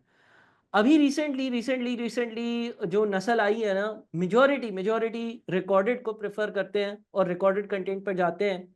और जब हम लाइव क्लासेस कंडक्ट करते हैं ना, अगर लेट से अगर कोई बैच हो जिसमें लाइव और रिकॉर्डेड दोनों है और 100 बच्चे इनरोल्ड हैं, तो 10 ऑनलाइन आए हुए होंगे। तो मेरे ख्याल में रिकॉर्डेड बेहतर भी है, आप प्ले पॉज रिवाइंड फॉरवर्ड कर सकते हो, और टीचर आपको क्वेरी पूछने से मना नहीं करेगा, कोई आपके व्हाट्सएप ग्रुप पर वो हर वक्त हाजिर रहेगा। अच्छा जी, अगला सवाल आपसे, क्वेश्चंस कहाँ करने, ग्रुप तो है नहीं। ग्रुप तो इसलिए नहीं है क्योंकि आप रजिस्टर्ड नहीं हो। आज ओरिएंटेशन है, ओरिएंटेशन का मतलब होता है कि हम अभी आपको दावत दे रहे हैं, आओ तोहफा कबूल करो। जब आप तोहफा कबूल करोगे तो हम आपको एक व्हाट्सएप ग्रुप में ऐड करेंगे, वहाँ पर टीचर होंगे और आप उनसे बात करोगे। आपने सर बच्चों को कैसी एडवाइस दी थी कि उनका सारा सीए, अच्छा चलें, आप भी आएंगे। वैसे देखें, हर हर हसनैन जो है ही इज़ अ वेरी माशाल्लाह माशाल्लाह टैलेंटेड टैलेंटेड जो है वो बंदा है भाई। और अभी सर हसनैन आपको अपनी भी कहानी सुनाएंगे। और एक बार तो इन्होंने माशाल्लाह बहुत बेहतरीन चीज़ करी थी। अगले दिन सुबह सीफैप का पेपर था और ये क्रिकेट खेल रहे थे। तो he is a multi talented person. कुछ लोगों को अल्लाह ने भी नवाजा होता है, अल्लाह की जो है वो ख़ास उन पर जो है वो करम होता है, उन्होंने कोई ऐसे काम किए होते हैं जिसकी वजह से लोगों की दुआएं होती हैं। तो देखो, मैं आप लोगों को गाइड ज़रूर करूँगा, जिस तरह से सर हसनैन को किया, जिस तरह से हज़ारों स्टूडेंट्स को किया। कुछ कर पाते हैं, कुछ नहीं कर पाते, कुछ की किस्मत में होता है, कुछ की किस्मत में नहीं होता, कुछ सही डायरेक्शन में चल लेते हैं, कुछ को बुरे दोस्त मिल जाते हैं, बहुत सारी बातें होती हैं। तो it is not only me. कहने का मकसद ये है कि आप बोलोगे भाई हसनैन ने सीए फर्स्ट अटेम्प्ट में किया, बस आपने ही कुछ किया होगा, ऐसा नहीं है। हो सकता है मेरा पार्ट होगा, बट उसकी अपनी भी एक डायरेक्शन होगी। उसने मेरी तरह 10 और टीचर से पढ़ा होगा, उन्होंने उसको गाइड किया होगा। सो एक कंप्लीट पैकेज होता है। अब अगर आपकी सक्सेस होगी इंशाल्लाह ताला मेरी दुआ है, और आप लोग भी इंशाल्लाह तो लिख दो। अभी तक जो शर्मा रहे हो और 33 लोग ऑनलाइन हो और सिर्फ 10 लोग मुझसे सवाल कर रहे हो, इंशाल्लाह ताला लिखोगे तो इंशाल्लाह ताला लिख दो। मेरी खास दुआएं होंगी आपके साथ कि आप लोग भी एक दिन सीए हो जाओगे। तो उस दिन मैं ये नहीं कहूँगा कि भाई ये तो मेरी वजह से हुआ है। ये सिर्फ़ अल्लाह ताला की मर्ज़ी से आप क्वालीफ़ाई करोगे। मेरा उसमें पार्ट ज़रूर होगा, लेकिन बहुत सारे फैक्टर्स ऐसे होंगे जो आपने खुद भी उसमें जो है वो डाले होंगे, ठीक है? So it is not a one way direction. आप लोगों को इस जब आप आओगे इस जर्नी में, बहुत सारे टीचर्स होंगे, बहुत सारे लोग मिलेंगे, मशवरे देंगे, गाइड करेंगे। आपने अपने आप को उस सिचुएशन के हिसाब से बनाना होगा, ठीक है? कुछ ऐसी स्टोरीज़ मेरे सामने हैं। मैं सिर्फ़ आपकी मोटिवेशन के लिए शेयर कर रहा हूँ, क्योंकि देखो, टू बी ऑनेस्ट आजकल हमारे मुल्क के जो हालात हैं ना, मैं पर्सनली समझता हूँ कि स्टूडेंट को अपनी जो है वो सेल्फ फाइनेंसिंग करनी चाहिए। वालिदैन से जितना जल्दी हो सके अपना बर्डन ख़त्म करना चाहिए। यार मैंने जो है ना पास्ट में कुछ ऐसे केसेस पढ़ाए हैं जो मतलब मुझसे जो है वो, जब फिजिकल क्लासेस होती थी तब उन्होंने मुझसे पढ़ा था। ऑनलाइन में तो इतनी ज़्यादा इंटरेक्शन नहीं होती, तो वहाँ पे फिजिकल रोज़ उनसे इंटरेक्शन होती थी। मैंने एक मजदूर को भी पढ़ाया है, ठीक है, एक चौकीदार को भी पढ़ाया है। वो मजदूर और चौकीदार था। रात को वो ईंटें जो है ना, वो जो कंस्ट्रक्शन साइट्स होती है ना, कंस्ट्रक्शन साइट्स यानी कि घर वर बन रहा है, फ्लैट बन रहा है, दुकान बन रही है, कंस्ट्रक्शन हो रही है, तो वो ईंटें उठाकर जो है वो फर्स्ट और सेकंड फ्लोर पे लेकर जाता था। और रात को उधर जो है वो सिरिये वगैरह पड़े हुए होते हैं, आप लोगों ने नोट किया होगा, तो उसकी चौकीदारी के लिए सोता था और सुबह क्लासेस में आता था। इस तरह के बच्चों को भी पढ़ाया है, ठीक है ना? फिर मैंने एक स्टूडेंट को ऐसा पढ़ाया है, वो तो अभी रिसेंटली मेरे साथ कॉन्टैक्ट में भी है। ये जो मज़दूर की बात कर रहा हूँ यार, इसका जो है ना मुझे कॉन्टैक्ट नंबर मिस हो गया है। मैं चाहता हूँ मैं इससे बात करूँ, ये कहाँ है? क्योंकि इस तरह के जो केसेस होते हैं ना, उनको पढ़ा के इतनी दिली खुशी होती है ना, इतनी खुशी होती है कि जिसका कोई मॉनेटरी कंपनसेशन नहीं है। मैं आज अगर इंडस्ट्री में होता, शायद मैं आज से शायद ही, अल्हम्दुलिल्लाह आज बहुत अच्छा कमा रहा हूँ, लेकिन शायद थोड़े पैसे ज़्यादा कमा ले लेता, लेकिन वो सैटिस्फैक्शन नहीं आती।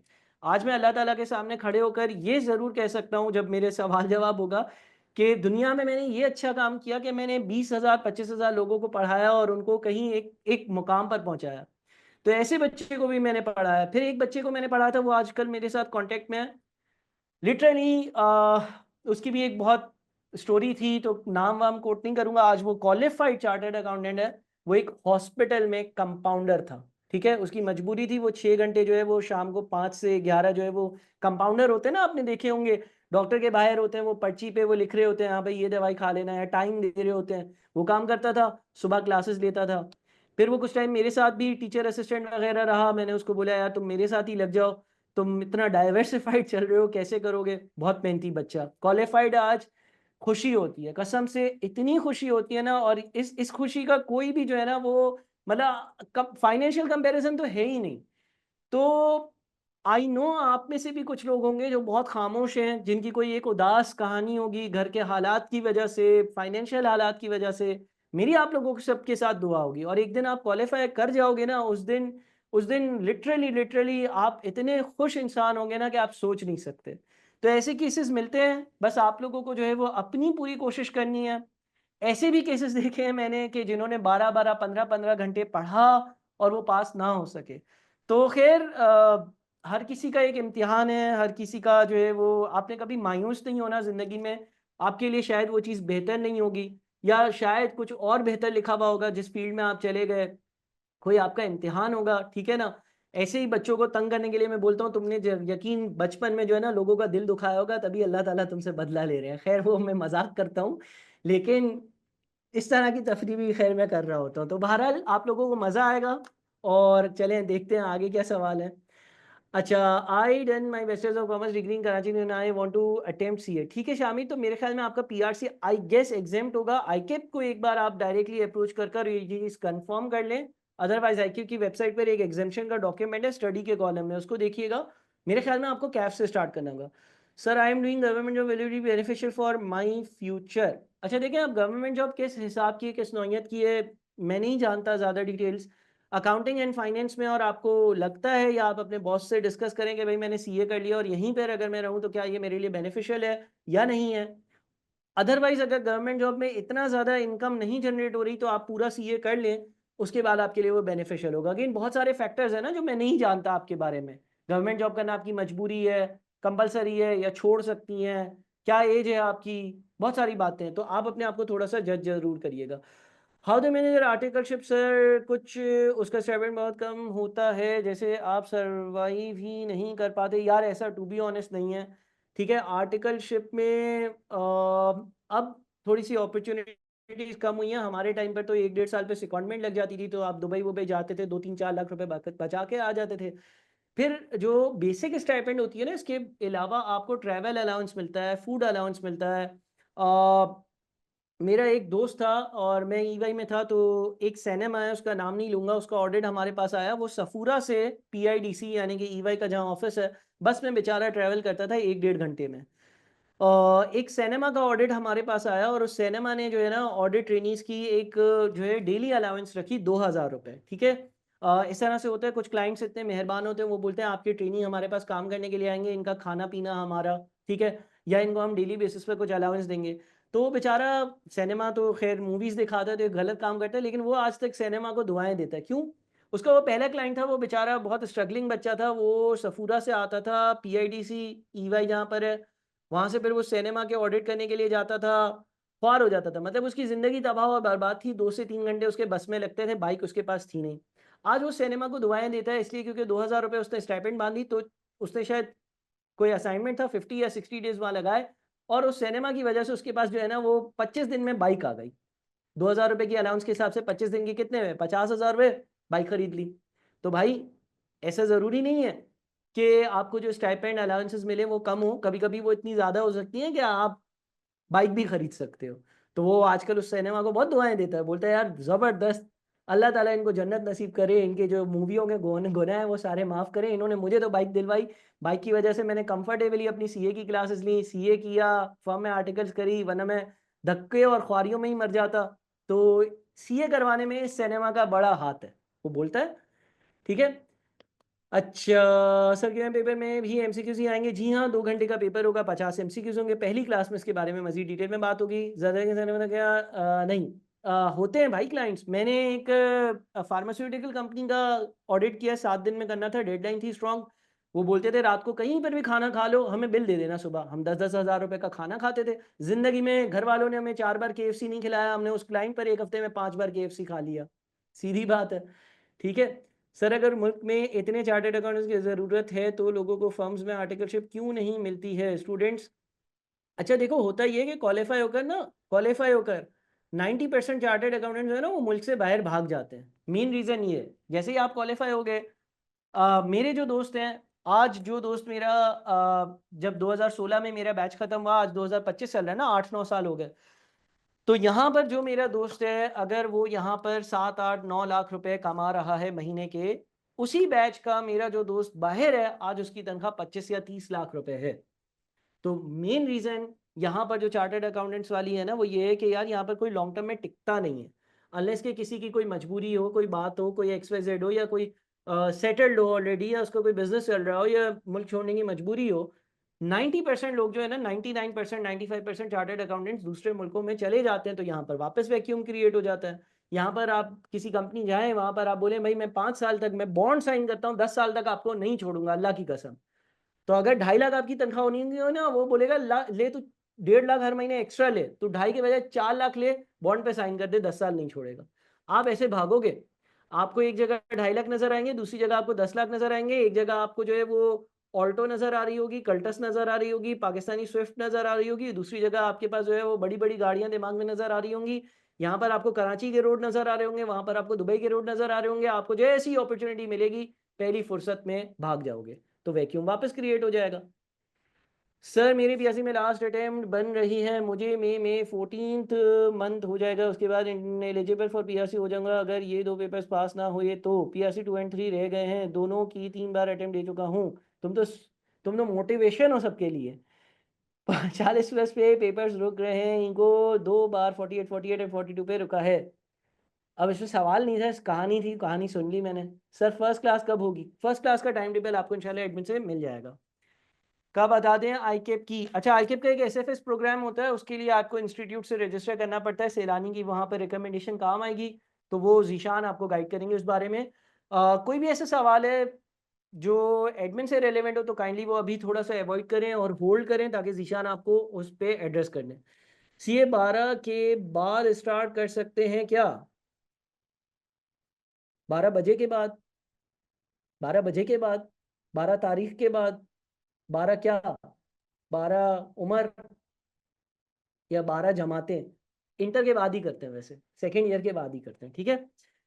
बहरहाल अच्छा लगा आप लोगों से बात करके, और आप लोगों के अभी भी बहुत सारे सवाल होंगे। मुझे पता है कि अगले 7 से 8 दिन जो है ना, उसमें जीशान को आप मैसेज कर रहे होंगे, वहां से वो रिप्लाई कर रहा होगा। आप बोलेंगे अस्सलाम वालेकुम, वो बोलेगा वालेकुम अस्सलाम, फिर आप बोलेंगे कैसे हैं जीशान भाई, वो बोलेंगे मैं ठीक हूँ। फिर आप बोलेंगे सीए करना है, वो बोलेंगे जी हाँ कर लें। फिर आप बोलेंगे फीस बताएं, वो आपको फीस बताएंगे। फिर आप बोलेंगे स्कॉलरशिप का बताएं, फिर वो आपको स्कॉलरशिप का बताएंगे। तो अभी 7 से 8 दिन जो है वो जीशान जो है वो फुल बिजी होने वाला है। लेकिन आप लोगों से रिक्वेस्ट होगी कि आप कभी भी किसी भी टीचर को, प्रोफेसर को मैसेज भेजें ना, तो एक ही साथ अपना पूरा जो भी है ना मुंह में, वो निकाल कर लिख दिया करें। बहुत तकलीफ होती है जब हम सलाम का जवाब वालेकुम सलाम देते हैं, 6 घंटे बाद एक और मैसेज आता है कैसे हैं आप, फिर हम उसका 6 घंटे बाद जवाब देते हैं। क्योंकि देखो एज अ टीचर, अब मेरे अगर 20,000 कॉन्टेक्ट्स हैं, तो रोज़ मैं 700-800 लोगों से बात करता हूँ। तो आपके जितने भी क्वेरीज हैं, वेल डॉक्यूमेंटेड क्लैरिटी के साथ शॉर्टेस्ट पॉसिबल मैसेज में टाइप कर कर जीशान को एक साथ भेज दें। आपके अब सवाल ये होंगे, स्टार्ट कब होंगी क्लासेस, पहली क्लास कब होगी, रिकॉर्डेड लेक्चर्स जो हैं वो हमें जब मिलेंगे तो उसमें आवाज़ आ रही होगी या नहीं आ रही होगी, वीडियो में टीचर नज़र आ रहा होगा या नहीं आ रहा होगा, कितने घंटे पढ़ना होगा, हमें अगर फ्री में करना है, आईकेप से पेपर की फ़ीस माफ़ करवानी है, स्कॉलरशिप चाहिए तो क्या करें, सैलानी हमें कैसे मदद कर सकता है, दूसरे इंस्टीट्यूट से कितनी इसकी कम फीस है, हम जो है वो पढ़ने के लिए बैठे हैं तो हम पंखा खोल के बैठे हैं या नहीं बैठे हैं। ये 100 तरह के आपके दिमाग में सवाल होंगे। मैं ये नहीं कह रहा कि नाजायज़ होंगे, अभी आप बच्चे हो, इस वक्त पे आपके बहुत सारे सवाल होंगे, लेकिन वो सवाल जो है ना, कोशिश करिएगा उसमें से सिर्फ रेलिवेंट पूछ लें। अगले 6 से 7 दिनों में आप ज़ीशान से पूरी सीए के बारे में एक क्लैरिटी हासिल कर लें, नंबर 1। नंबर 2, तकरीबन 6, 7, 8 दिनों बाद इंशाल्लाह ताला जैसे ही बैच स्टार्ट होगा, ज़ीशान आपको जो है वो गूगल फॉर्म देंगे, आपको रजिस्टर करेंगे, रजिस्टर्ड स्टूडेंट्स का ग्रुप होगा, हर सब्जेक्ट का प्रोबेबली एक ग्रुप होगा, या पीआरसी का एक कंबाइंड शायद ग्रुप बन जाए सारे सब्जेक्ट्स का। उसमें जब टीचर्स आपसे कोऑर्डिनेशन में आएंगे तो आहिस्ता आहिस्ता आपको मज़ीद क्लैरिटी मिलेगी। इसके साथ साथ मैं ये कहूँगा कि यूट्यूब को खंगाल लें। What is CA, should I do CA, is CA for me, what is the scope of CA इन पाकिस्तान, क्या सीए मुझे करना भी चाहिए या नहीं, सीए करने वालों को सांस आती है या नहीं आती, जो पूछना है इधर उधर गूगल पे लिखें, चैट जीपीटी को पूछें, यूट्यूब पर 10 वीडियोस देखें। यह आपकी ज़िंदगी का फैसला है, 5 से 7 दिन लें, अपनी सारी क्लैरिटी जब क्लियर हो जाए, जब आप ये डिसाइड कर लेंगे मुझे करना है या नहीं, और उसमें आपने सोच लिया कि भाई करना है, तो फिर सारी चीज़ें साइड कर कर ये करना शुरू कर दें। और अगर नहीं करना तो फिर जिस फील्ड में भी आप जाते हैं, I wish you all the best, ठीक है। अच्छा, न्यू स्कीम हम पर भी इम्प्लीमेंट भी लगेगी। आईकेप जब कोई भी स्कीम अनाउंस करता है उसके 6 महीने बाद उसको इम्प्लीमेंट करता है, लेकिन अभी तक आईकेप ने ऑफिशियल सही से अनाउंसमेंट नहीं करी है इस बात की कि कब से वो स्कीम अप्लाई होगी। जैसे ही होगी हम आपको अपडेट करेंगे। फिल वक्त क्योंकि अप्लाई नहीं हुई है, आप पुरानी स्कीम के हिसाब से अपनी तैयारी कंटिन्यू रखें, ठीक है जी। So Zeeshan is a relevant person. अगले 7 दिनों के लिए आप उसको जो है वो चूस लें पूरा, ठीक है, उसको ख़त्म कर दें, उसमें जितना जूस है उसको निचोड़ दें, ठीक है, जितना आप में जो है ना कसर सारी फुल कर दें उसकी, ठीक है, ताकि 7 दिनों में वो तंग हो जाए तो वो क्लासेस स्टार्ट कर दे। सर क्लासेस स्टार्ट करो, बच्चे क्लासेस में ही सवाल पूछ ले, ज़्यादा बेहतर है। बाकी आप मुझसे जब पहली क्लास में मिलोगे तो इंशाल्लाह ताला हम क्यूएम के अलावा बहुत सारी दूसरी बातें भी करेंगे और इंशाल्लाह ताला आपको बहुत फ़ायदा होगा। अपना ख्याल रखिएगा, मुझे दुआओं में याद रखिएगा। आई होप कि आपको मेरी सारी बातें समझ में आई होंगी, पसंद आई होंगी, मज़ा भी आया होगा, गुस्सा भी शायद आया होगा, लेकिन सीखने को बहुत मिला होगा। ठीक है जी, बहुत सारी दुआएं आप सबके लिए। अल्लाह हाफ़िज़। ओवर टू यू ज़ीशान, आप ऑनलाइन हैं? यस सर, ऑनलाइन चलो। हूँ मैं। Thank you very much. आपने जो है मैं ज़रूर गाइड कर रहूँगा, मेरी बल्कि पूरी टीम जो है वो इस चीज़ पर होगी, बच्चों को गाइड कर रही होगी फर्दर ऑन। मैं इसके बाद जो हूँ चाहूँगा अपने नेक्स्ट टीचर को इनवाइट करना, जो कि आपके इंस्ट्रक्टर हैं PRC 1 BWC business writing and comprehension skills के। तो इसके बाद जो है मेरी स्क्रीन पर आप जो है सर ओवैस कासमानी को देख रहे होंगे। अस्सलामुअलैकुम स्टूडेंट्स, कैसे हैं आप सब? काइंडली मुझे कंफर्म कर दें मैं ऑडिबल हूं, आपके सामने मेरी डिस्प्ले नज़र आ रही है। इफ़ यस तो फिर हम सेशन को कंटिन्यू करते हैं। सर तहा ने सेशन कर लिया है, इसके अलावा तीनों टीचर्स ने कर लिया है, सर मुज़म्मिल, सर मुज़म्मिल ने कर लिया, सही है। सर शाज़िब भी कुछ सर शाज़िब अगर वो आ जाते हैं तो अच्छा एंड करेंगे हाँ। बेसिकली, अगर करेंगे तो ठीक है, अदरवाइज मैं ही रह गया हूँ। Yes sir. ठीक है, अपॉलॉजी स्टूडेंट्स के मुझे नहीं पता कि सेशन में क्या क्या चीज़ें डिस्कस हो गई है मेरी अपनी क्लास की, अदरवाइज मैं पूरा सेशन डेफिनेटली अटेंड करता क्योंकि जब बहुत सारे एक्सपीरियंस्ड और बहुत ज़्यादा कॉम्पिटेंट टीचर्स बात कर रहे होते हैं तो सुनना काइंड ऑफ फर्ज बन जाता है। तो इसलिए माजरत कि मैं नहीं सुन सका, तो मुझे नहीं पता कि क्या बातें हो गई क्या बातें नहीं हुई, बट मुझे इस चीज़ की श्योरिटी कि सारी बातें कवर कर ली होगी। और सर तहा पोवाडिया का जारहाना जो सेशन था वो एंड मैंने ज़रूर अटेंड किया कि जिसमें वो बहुत ज़्यादा फ्लो में चले गए थे और उनका जो एक्चुअल टीचर है वो बाहर आ गया था, तो उन्होंने आपको सारी बातें बता दी होंगी और जो नहीं भी बताने की थी वो भी बता दी होगी। तो मेरे पास कुछ बचता नहीं है, बट स्टिल कोई ऐसा एरिया जिसमें मैं आपको फैसिलिटेट कर सकूँ तो प्लीज़ लेट मी नो। मैं थोड़ा-सा अपना इंट्रोडक्शन दे देता हूँ, मैं अपना इंट्रोडक्शन देता नहीं हूँ, लेकिन अब कुछ बचा ही नहीं तो इंट्रोडक्शन ही दे देता हूँ। मेरा नाम उवैस कासमानी है, मैं सैलानी बिज़नेस स्कूल में मैं BWCS business writing and comprehension skills का पेपर पढ़ाता हूँ और ये मेरा पेपर इसलिए भी फेवरेट है कि ये आपको एम्पावर कर रहा होता है कि किस तरीके से आपने अपनी ड्राफ्टिंग को बेहतर करना है। देखें, आपकी जो कम्युनिकेशन स्किल्स होती है उसमें एक बहुत बड़ा पार्ट होता है वो रिटन कम्युनिकेशन का होता है और दूसरा जो पार्ट होता है वो होता है ओरल कम्युनिकेशन का। तो ओरल कम्युनिकेशन के पॉइंट ऑफ व्यू से मैं PPE का हैंड्स ऑन कोर्स करा रहा होता हूँ। तो ये जो कम्युनिकेशन है, चाहे वो रिटन हो चाहे वो ओरल हो, उसमें बहुत इंपॉर्टेंट एस्पेक्ट ये होता है कि आप उस तरीके से कम्युनिकेट करो कि सुनने वाले को या पढ़ने वाले को आपकी बात समझ आ जाए उसी कॉन्टेक्स्ट में जिससे आपने कम्युनिकेशन को इनिशिएट किया था। बहुत इंपॉर्टेंट है। तो यहाँ पे आप पे ये भी फर्ज बन जाता है कि अगर आप किसी कंटेंट को पढ़ रहे हो या सुन रहे हो तो आपने उसी इंटेंट से पढ़ना या सुना है जिससे वो कम्युनिकेट किया जा रहा है, क्योंकि आप कम्युनिकेशन जो है वो मल्टीपल लेयर्स में कर रहे होते हो। जब आप कुछ बोल रहे होते हो तो आप अपने आप को सुन भी रहे होते हो, अपनी ऑडियंस को देख भी रहे होते हो। सिमिलरली ऑडियंस भी यही काम कर रही होती है। तो लिखते वक्त भी आपने इस चीज का ख्याल रखना है कि जिसने लिखा है उसके इंटेंट क्या है। तो जब मैं लिखूंगा तो मेरे इंटेंट को भी समझा जाएगा और मैं इंटेंट को डालने की कोशिश भी करूंगा। तो ये जो कोर्स है BWCS का, ये एक बहुत ईजी कोर्स है टू बी रियली ऑनेस्ट। और इस कोर्स में आपने ज्यादा एफर्ट्स इसलिए भी नहीं करनी होती है क्योंकि ये इंग्लिश लैंग्वेज एक ऐसी लैंग्वेज है जो हम बचपन से पढ़ रहे होते हैं। सही है। ज्यादातर जो स्कूल्स होते हैं वो इंग्लिश मीडियम स्कूल्स होते हैं। तो यहाँ पे क्या होता है कि बच्चा अपनी पहली क्लास से ही इंग्लिश पढ़ना शुरू कर देता है। जो उर्दू मीडियम स्कूल भी होते हैं वहां पे भी आप फोर्थ स्टैंडर्ड से इंग्लिश पढ़ना शुरू कर देते हो। और आजकल के बच्चों का तो रुझान भी कैम्ब्रिज स्कूल्स की तरफ होता है या फिर डिफरेंट ऐसे स्कूल्स की तरफ होता है जहाँ पे प्रोफेशनल डेवलपमेंट पे बचपन से ही काम हो रहा होता है। तो ये एक ऐसी लैंग्वेज है जिससे आप अवेयर हो, आप इसको यूज करते हो। आई बिलीव कि उर्दू से ज्यादा यूज कर रहे होते हो। बस मसला ये है कि माइंड में एक फेयर होता है कि किस तरीके से मैं इंग्लिश लिखूं, मैं किस तरीके से उसको ग्रामेटिकल मिस्टेक से पाक कर लूं। तो देखो, ऐसा कोई कॉन्सेप्ट नहीं होता। इवन जो अमेरिकन होते हैं या जो ब्रिटिश इंग्लिश बोलने वाले लोग होते हैं, लिखने वाले लोग होते हैं, उन सब में भी ये टेंडेंसी होती है कि वो ग्रामेटिकल एरर कर रहे होते हैं जैसे हम उर्दू में करते हैं। तो इस डर से अगर हम निकल जाएं तो आई बिलीव कि हमारी राइटिंग जो है वो फ्लुएंट हो जाएगी और उसमें आपको एक फायदा ही हो जाएगा कि आपका एक एक्सप्रेशन, आपका एक ड्राफ्ट नजर आना शुरू हो जाएगी, आपकी पर्सनैलिटी नजर आना शुरू हो जाएगी। मैं जिस तरीके से बात करता हूं तो मेरी बात करते हुए उसमें पर्सनैलिटी रिफ्लेक्ट हो रही होती है। इसी तरीके से जब मैं लिख रहा होता हूं तो मेरी पर्सनैलिटी रिफ्लेक्ट हो रही होती है। और हम सब चाहते हैं कि हमारी पर्सनैलिटी का बेस्ट एस्पेक्ट नजर आए हमारी राइटिंग में और हमारी ओरल कम्युनिकेशन में। तो बहुत ज्यादा जरूरी है कि अगर आप फेयरलेस होकर लिखोगे तो वो चीज खुद से ही नजर आना शुरू हो जाएगी। तो यहाँ पे एक सवाल आ रहा है दामोदर, शायद मैं तुम्हें जानता हूँ। हाँ अच्छा सर, क्या हम पीआरसी के सारे पेपर्स जुलाई में दे सकते हैं विद हेल्प ऑफ एसबीआईएल लेक्चर्स? यार ये सवाल तो वैसे थोड़ा सा स्पेसिफिक हो गया है कि हम पीआरसी के पेपर जुलाई में दे सकते हैं with the help of SBIL lecture. मैं तो तुमसे ये कहूंगा कि तुम जुलाई में पेपर वैसे ही दे सकते हो कि अगर तुमने अपनी इंटेंट सेट कर ली है। एसबीआईएल के लेक्चर्स तो तुम्हारी इंटेंट को पूरा करने में ज्यादा बेहतर तरीके से कंट्रीब्यूट करेंगे। लेकिन अगर लेट सपोज तुम खुद से भी पढ़ना चाहो या अगर तुम पढ़ने के लिए इंटेंट सेट कर लो तो तुम ये पेपर पास कर सकते हो। All you need to do is intent कि भाई कि मुझे जो है ना जुलाई के महीने में सारे पेपर्स को पढ़ के पास करना है। हाउ? ये मैं अपने पर्सपेक्टिव से समझा रहा हूं, पर्सपेक्टिव्स डिफर करते हैं। तो मैं आपको बताता हूं किस तरीके से आप जुलाई में पेपर्स को अटेम्प्ट करके पास कर सकते हो। देखो आज आपके पास क्या तारीख है आज हमारे पास? आज हमारे पास 12 12।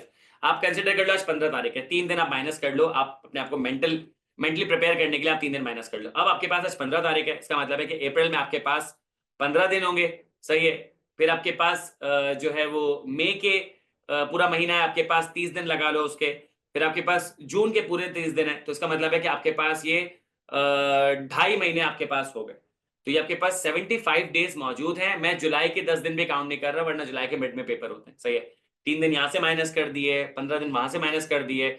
उसके बाद आपके पास बिल्कुल जो नेट डेज बनते हैं वो 75 डेज बनते हैं। अब इन 75 डेज में मैं किस तरीके से पीआरसी को पास करूं? देखिए हर पेपर का अपना स्टाइल है, हर पेपर की अपनी लैंग्वेज है, हर पेपर का अपना एक स्ट्रक्चर है, हर पेपर की अपनी एक इंटेंट है, हर पेपर का अपना एक पर्पस है, सही है। आपने उन सब चीजों को समझना पड़ेगा, प्लान करना पड़ेगा। उसके लिए फर्स्ट आपने जरूरी है कि आप अपने टीचर से कोऑर्डिनेट करो, टीचर से पूछो कितने घंटे का पेपर है, कितना मुझे क्लास में पढ़ना है, कितना मुझे घर पे पढ़ना है, प्रैक्टिस में कितना टाइम देना है, रीडिंग में कितना टाइम देना है। ये सारी चीजें आपने सॉर्ट करनी है। अगर मैं आपसे बात करूं तो पीआरसी 1 मेरा पेपर है, तो मैं आपको बताऊं कि क्लासेस में बमुश्किल आपको 15 घंटे लगेंगे या 20 घंटे लगेंगे, बहुत अगर मैं इसको स्ट्रेच करूं तो 20 घंटे, सही है। घर पे प्रैक्टिस करते हुए अगर आपको लिखने में थोड़ी सी परेशानी भी होती है तो आप तकरीबन कोई 20-22 घंटे लगेंगे, अदरवाइज 10-12 घंटे में आपकी रिटर्न प्रैक्टिस हो जाएगी, सही है। वोकैबुलरी वगैरह रिटेन करने में, याद करने में आपको थोड़े से और घंटे लग जाएंगे। तो इसका मतलब है कि ये पेपर आपके पास 45 आवर कंप्लीट हो जाएगा in terms of classes, in terms of practice, in terms of everything, सही है।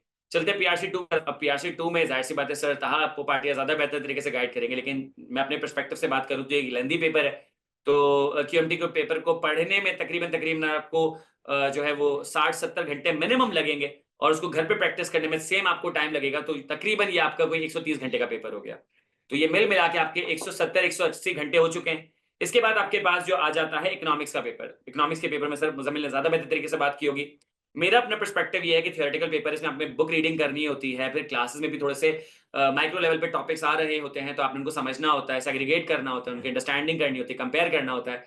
तो उसमें तकरीबन क्लास आवर्स और जो आपके स्टडी आवर्स मिला के तकरीबन आपके 80 घंटे बन जाते हैं। तो ये आपके पास 250 घंटे तक हो चुके हैं, 260 घंटे आपके पास ये हो चुके हैं।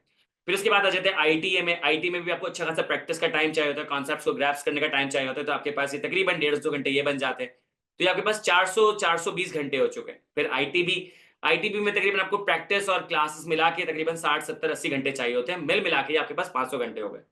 मतलब 500 घंटे आपके पास मौजूद है, 75 दिन आपके पास मौजूद है। अगर आप एक दिन में क्लासेस, प्रैक्टिस, रीडिंग भी करते हो और 10 घंटे लगाते हो, तो इसका मतलब यह है कि एफिशिएंटली आपका कोर्स 50 दिन के अंदर कंप्लीट हो जाएगा। और याद रखिएगा मैंने आपको जो नेट आवर्स बताए हैं वो 70 नेट डेज बताए, वो मैंने आपको 75 डेज बताए। आप 50 दिन में अपना कोर्स कंप्लीट कर सकते हो, फिर भी आपके पास 25 दिन बच जाएंगे। 25 दिन में जो भी आपके मसले मसाइल हैं आप उनको रिजॉल्व कर सकते हो। आपके मसले मसाइल नहीं है, आप रिवीजन करने बैठो। जब आपने एक 500 घंटे के अंदर पूरा पीआरसी कंप्लीट कर लिया है, जो आपके पास 25 दिन बचे हैं, सही है, तो आप उन 25 दिन में यानी कि 250 घंटे के अंदर आप क्या कर सकते हो, उसको पूरा रिवाइज कर सकते हो। सर 250 घंटे में कैसे रिवाइज करूंगा भाई? एफिशिएंसी बढ़ जाएगी ना।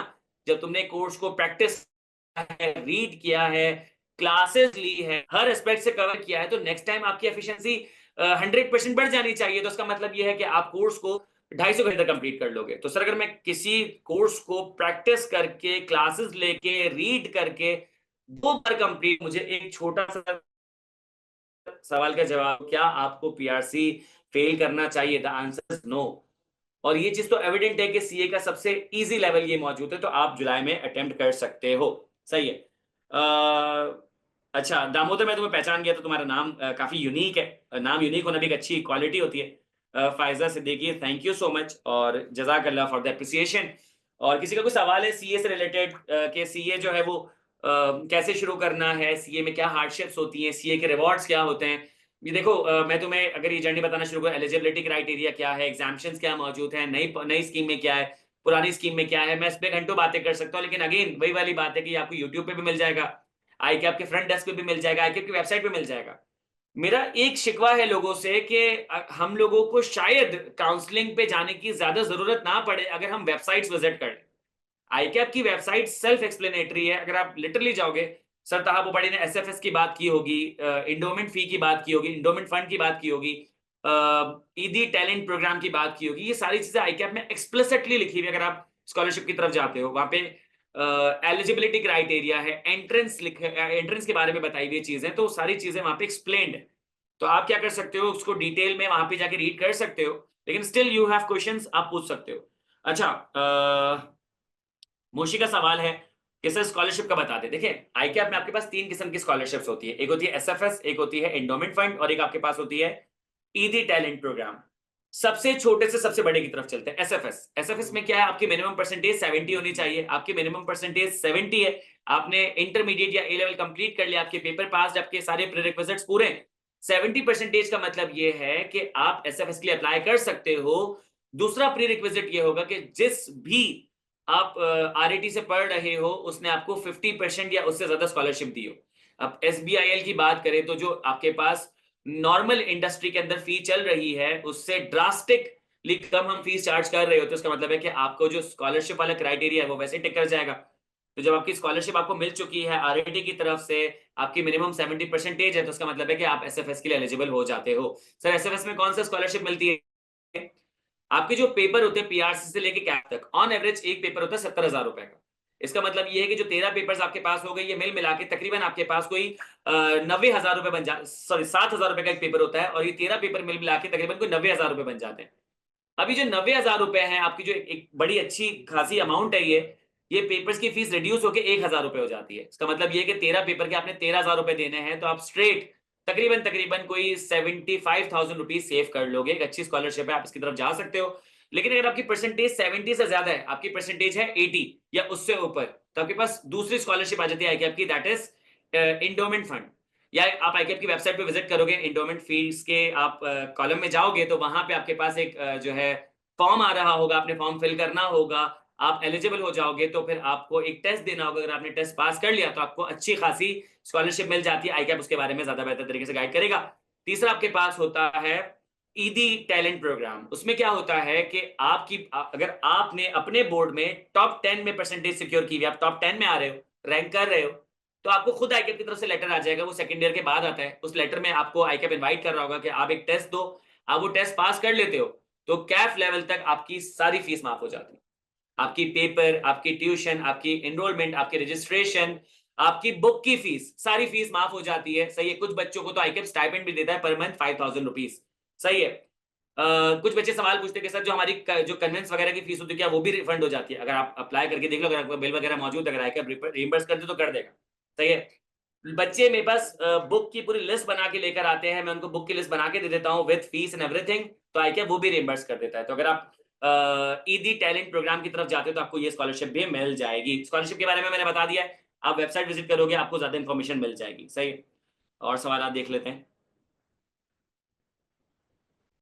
एग्रीगेट 70 परसेंटेज होनी चाहिए किसी की। अगर लेट सपोज परसेंटेज 70 थी और अगर वो गिर के अगर लेट सपोज 65 हो जाती है, तो इसका मतलब ये है कि वो एलिजिबल नहीं होगा। सही है। ये चीज तो मेरे ख्याल से वैसे ही अंडरस्टूड है। मोशी, मैंने स्कॉलरशिप के बारे में बता दिया। Fatima Rizvi, will AI replace chartered accountancy? देखो, तुम मुझसे फ्यूचर के बारे में पूछ रहे हो, मैं कुछ फ्यूचर के बारे में बताऊं। बहुत सारे फ्यूचर्स होता है आपके पास। ठीक है। आपके पास एक फ्यूचर है जिसमें टर्मिनेटर में दिखाया गया है कि एआई क्या करेगा कि दुनिया को खत्म कर देगा। एआई को लगेगा कि सारी फसाद की जड़ हम है, वो हमको मार के चले जाएगा, तो क्या करोगे फिर? चार्टर्ड अकाउंटेंट तो क्या, वो डॉक्टर को भी रिप्लेस कर देगा, वो इंजीनियर को भी रिप्लेस कर देगा। सही है। एक फ्यूचर ये कहता है कि जिसको एआई आता होगा उसको वो इस्तेमाल करेगा और वो सर्वाइव कर रहा होगा। तो यू नेवर नो, आपके सामने एक प्रॉब्लम आ चुकी है, आप उस प्रॉब्लम को कैसे रिजॉल्व करोगे, आप उस चीज को सीख लो।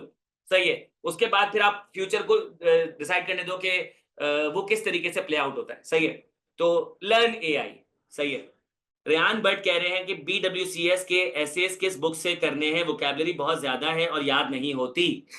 मसला ही तो यह है कि हमारे पास चीजें बहुत ज्यादा हैं और हम लोग वो कर नहीं पाते, तो हम जाते हैं स्मार्ट स्टडीज की तरफ। देखें, let's suppose you feel like कि मैं एक दिन में 100 वर्ड्स रिटेन कर सकता हूं और आपको लगता है कि आपने एक दिन में 500 वर्ड्स करने हैं, तो it's not possible for you कि आप एक दिन में 500 वर्ड्स याद कर सकते हो। आप एक दिन में 100 वर्ड याद करो। ठीक है। फिर क्या करो, अपने आप को पुश भी तो करने की कोशिश करोगे कि एक ही जगह पे खड़े रह जाओगे। 100 से 120 की तरफ जाओ, 120 से 140 की तरफ जाओ, और कहीं ना कहीं आके आपकी लिमिट पूरी हो जाएगी। आप अपना बेस्ट देने की कोशिश करो, किसी और के बेस्ट पे जंप करने की कोशिश नहीं करो, तो इस तरीके से आपको फायदा हो जाएगा। ठीक है। और सारी चीजें याद हो जाएंगी। बाकी ऐसे वगैरह मैं करवा दूंगा, टेंशन की बात नहीं है, मैं मौजूद हूं ना, इंशाल्लाह हो जाएगा। सही है। दामोदर के सर, पहले एसएफएस में 70% थी, अब 80% हो गई है, क्या अब किसी तरीके से मिल जाएगी? यार this is news to me. अगर ऐसा है तो मैं माजरत में चेक कर लूंगा, क्योंकि मुझे इसके बारे में कोई नोटिफिकेशन वगैरह आई नहीं है। मैं चेक करके बता दूंगा। सही है Damodar, thank you so much for the update. Rehan कह सर, एसएफएस का फॉर्म अगर आईकैप को चला जाए तो 100% अप्रूव हो जाता है। अगर आरएटी की तरफ जाता है तो 100% अप्रूव हो जाता है, क्योंकि कोई भी मसले मसाइल होते हैं तो आईकैप हमसे कम्युनिकेट करता है, हम उसको रिजॉल्व करके ही आपको बताते हैं कि भाई आपका फॉर्म जा चुका है और वो अप्रूवल की तरफ जा रहा है। सही है। खान उसामा कह रहे हैं कि how much time did SFS take to approve, I want to know how much the chances approval. देखो, मैं आपसे झूठ नहीं कहूंगा कि समटाइम्स थोड़ा सा हो जाता है, 19-20 हो जाता है। कभी कभी थोड़ा सा डिले होने की वजह से पीआरसी के बच्चा 2 या 3 पेपर दे चुका होता है, तो उसकी वो उसने पूरी फीस पे की होती है, तो इंस्टेंट उसको 13,000, उसको 13 पेपर में डिस्काउंट मिले, उसको 11 पेपर में डिस्काउंट मिल जाता है, या 10 पेपर में डिस्काउंट मिल जाता है। तो मेरे ख्याल से इतना बहुत तो चलता है। सही है। मुशी खान कह रहे हैं, मेरे परसेंट इंटरमीडिएट में तो मैं एलिजिबल हूं या नहीं। यार मैं इसका ना कंफर्म करके बता देता हूँ, मुझे दामोदर ने एक इन्फॉर्मेशन दी है, तो मुझे उसके बारे में देखना पड़ेगा। तो वो कह भी रहा है कि अब 80% हो गई है, तो उसका मतलब है कि वो कंफर्म्ड है, तो लेट्स एक्सेप्ट हिज वर्ड, लेकिन फिर भी मैं चेक कर लूंगा। ठीक है। तो क्या कोई जुगाड़ नहीं हो सकता एसएफएस का? नहीं, सिफारिश वगैरह कुछ भी नहीं होती। सही है। सिफारिश होती भी ना, तो I am the kind of person, मैं थोड़ा सी रिक्वेस्ट यही करूंगा आप लोगों से, इन चीजों पे नहीं जाओ, क्योंकि अभी से इस पर्सनैलिटी का पार्ट बना लिया ना, ये सिफारिश और रेफरेंसेस, तो बाद में जाके ना इसको एक्सप्लॉइट करोगे। तो अभी फिलहाल जो जो नॉर्मल कोर्स के थ्रू कर सकते हो ना, वही कर लो। ठीक है। मोहम्मद साइम कह रहे हैं, अस्सलाम वालेकुम सर, मेरी परसेंटेज 65 है, इंटरमीडिएट में आई जॉइन सी। अच्छी बात है। देखो, क्या परसेंटेज तुम्हें डिफाइन करती है या नहीं करती है, तुम पे डिपेंड करता है। एक बच्चा जिसने जेन्युइनली एफर्ट की थी और वो डिजर्व करता था, लेट सपोज 90%, 80%, और उसकी परसेंटेज आ रही है लेट सपोज 61, तो क्या वो सीए कर सकता है? क्या उसको सीए करना चाहिए? The answer is yes. एक बंदा है जिसकी बस तुक्के में परसेंटेज आ गई 70, 80, 90, और उसकी कोई इंटेंट नहीं है, उसका कोई एटीट्यूड नहीं सीए करने का, तो मैं तो कहता हूं घर पे बैठो। एक बच्चा है जो लेट सपोज उसकी परसेंटेज आई है 61, 62, और उसने जेन्युइनली एफर्ट नहीं की थी, बट उसको लगता है कि नहीं मैं एफर्ट करूंगा, मैं ऑनेस्ट हूं, अपने आप से ऑनेस्ट हो जाता है, तो यार फिर सीए करना चाहिए। सही है। सीए किसी के लिए लिख के थोड़ी आएगा कि भाई ये सीए कर सकता है, ये नहीं कर सकता। जो एफर्ट करेगा वो सीए कर सकता है, जो एफर्ट नहीं कर सकता वो सीए नहीं करेगा। सही है। और किसी का कोई सवाल? जी देखो, इसलिए नहीं कि ये मेरा पेपर है, और टू बी ऑनेस्ट इससे मुझे कभी फर्क भी नहीं पड़ता, लेकिन मैं आपसे एक बात कहना चाहूंगा कि आपको ना मार्केट में ये सुनने को आएगा कि यार नई स्कीम आ रही है, तो उसमें पीआरसी 1 जो है ना वो एग्जाम्प्ट हो जाएगा।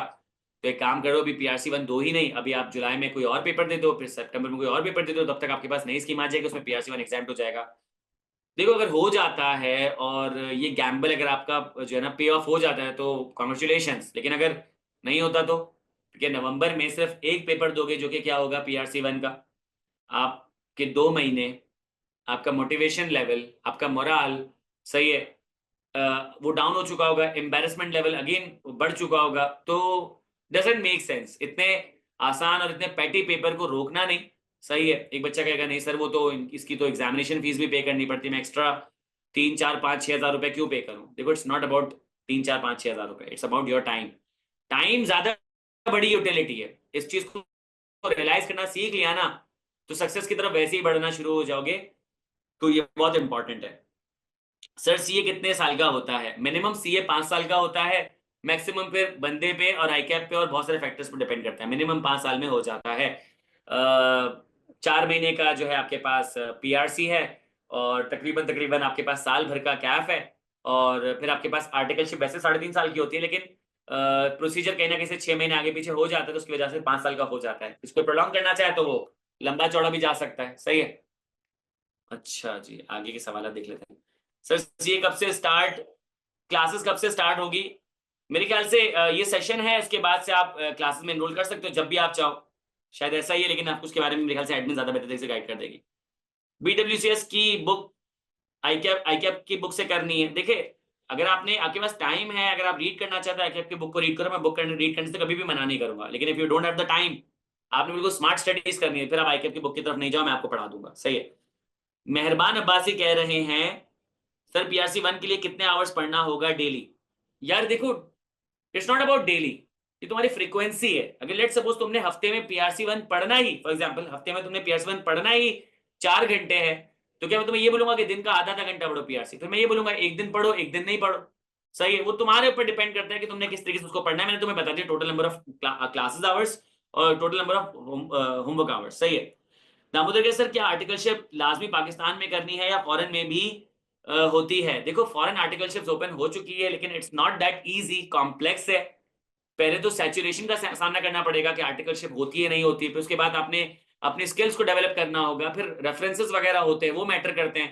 फिर उसके अलावा आपकी सोशल स्किल्स कैसी है, आपकी रेजिलियंस कैसी है, 10-50 चीजें कंट्रीब्यूट करती हैं यार।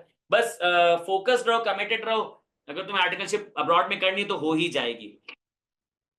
सर आपकी बीडब्ल्यूसी क्लासेस ज्यादा आवर्स की है?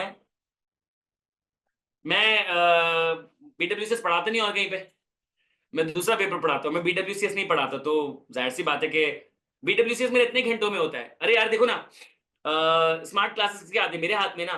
यू फील लाइक यार कंटेंट कम लगेगा तो मैं तुम्हें और घंटे की रिकॉर्डिंग करके दे दूंगा। देखो, it's between you and I. सही है। एडमिन तो इतनी ज्यादा वेलकमिंग इनवाइटिंग है कि वो हम उनको जब भी रिक्वेस्ट करेंगे वो हमें फैसिलिटेट कर देंगे। आप रिक्वेस्ट करोगे, आपको फैसिलिटेट करेंगे, मैं रिक्वेस्ट करूंगा, मुझे फैसिलिटेट कर देंगे। तो ये चीज तो सब्जेक्टिव है ना, ये तो आपकी मेरी। लेट सपोज अगर मैं आपको 50 घंटे की रिकॉर्डिंग करके दे दूं, आपका दिल ही नहीं कर रहा देखने का, तो मेरी भी खुआरी आपकी भी खुआरी है। Doesn't make sense. सही है। और किसी का कोई सवाल है तो प्लीज पूछ लें। पता चले, मेरे ख्याल से सबके सवाल हो चुके हैं। बाकी सवाल जो है वो एडमिन ज्यादा बेहतर तरीके से आंसर कर देगा।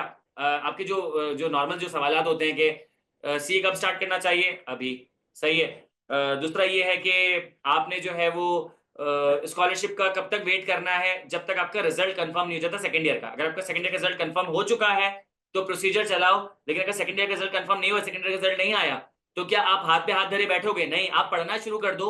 और जब सेकंड ईयर का रिजल्ट आ जाएगा तो फिर आपने क्या करना है कि फिर आपने जो है वो जो स्कॉलरशिप का प्रोसीजर चला देना। भाई एसबीआई में वैसे भी तो आपको काफी डिस्काउंटेड फीस मिल रही है, तो वहां से फैसिलिटी हासिल करना शुरू कर दो। बाकी ये है कि एलिजिबिलिटी भी आपकी हो जाएगी। सही है। एग्जामिशंस भी आपको मिल जाएंगी, और अगर नहीं भी मिलती है तो कोई फर्क नहीं पड़ता। कोई इतना मुश्किल पेपर नहीं है कि आप जो है ना उनको पास नहीं कर सको।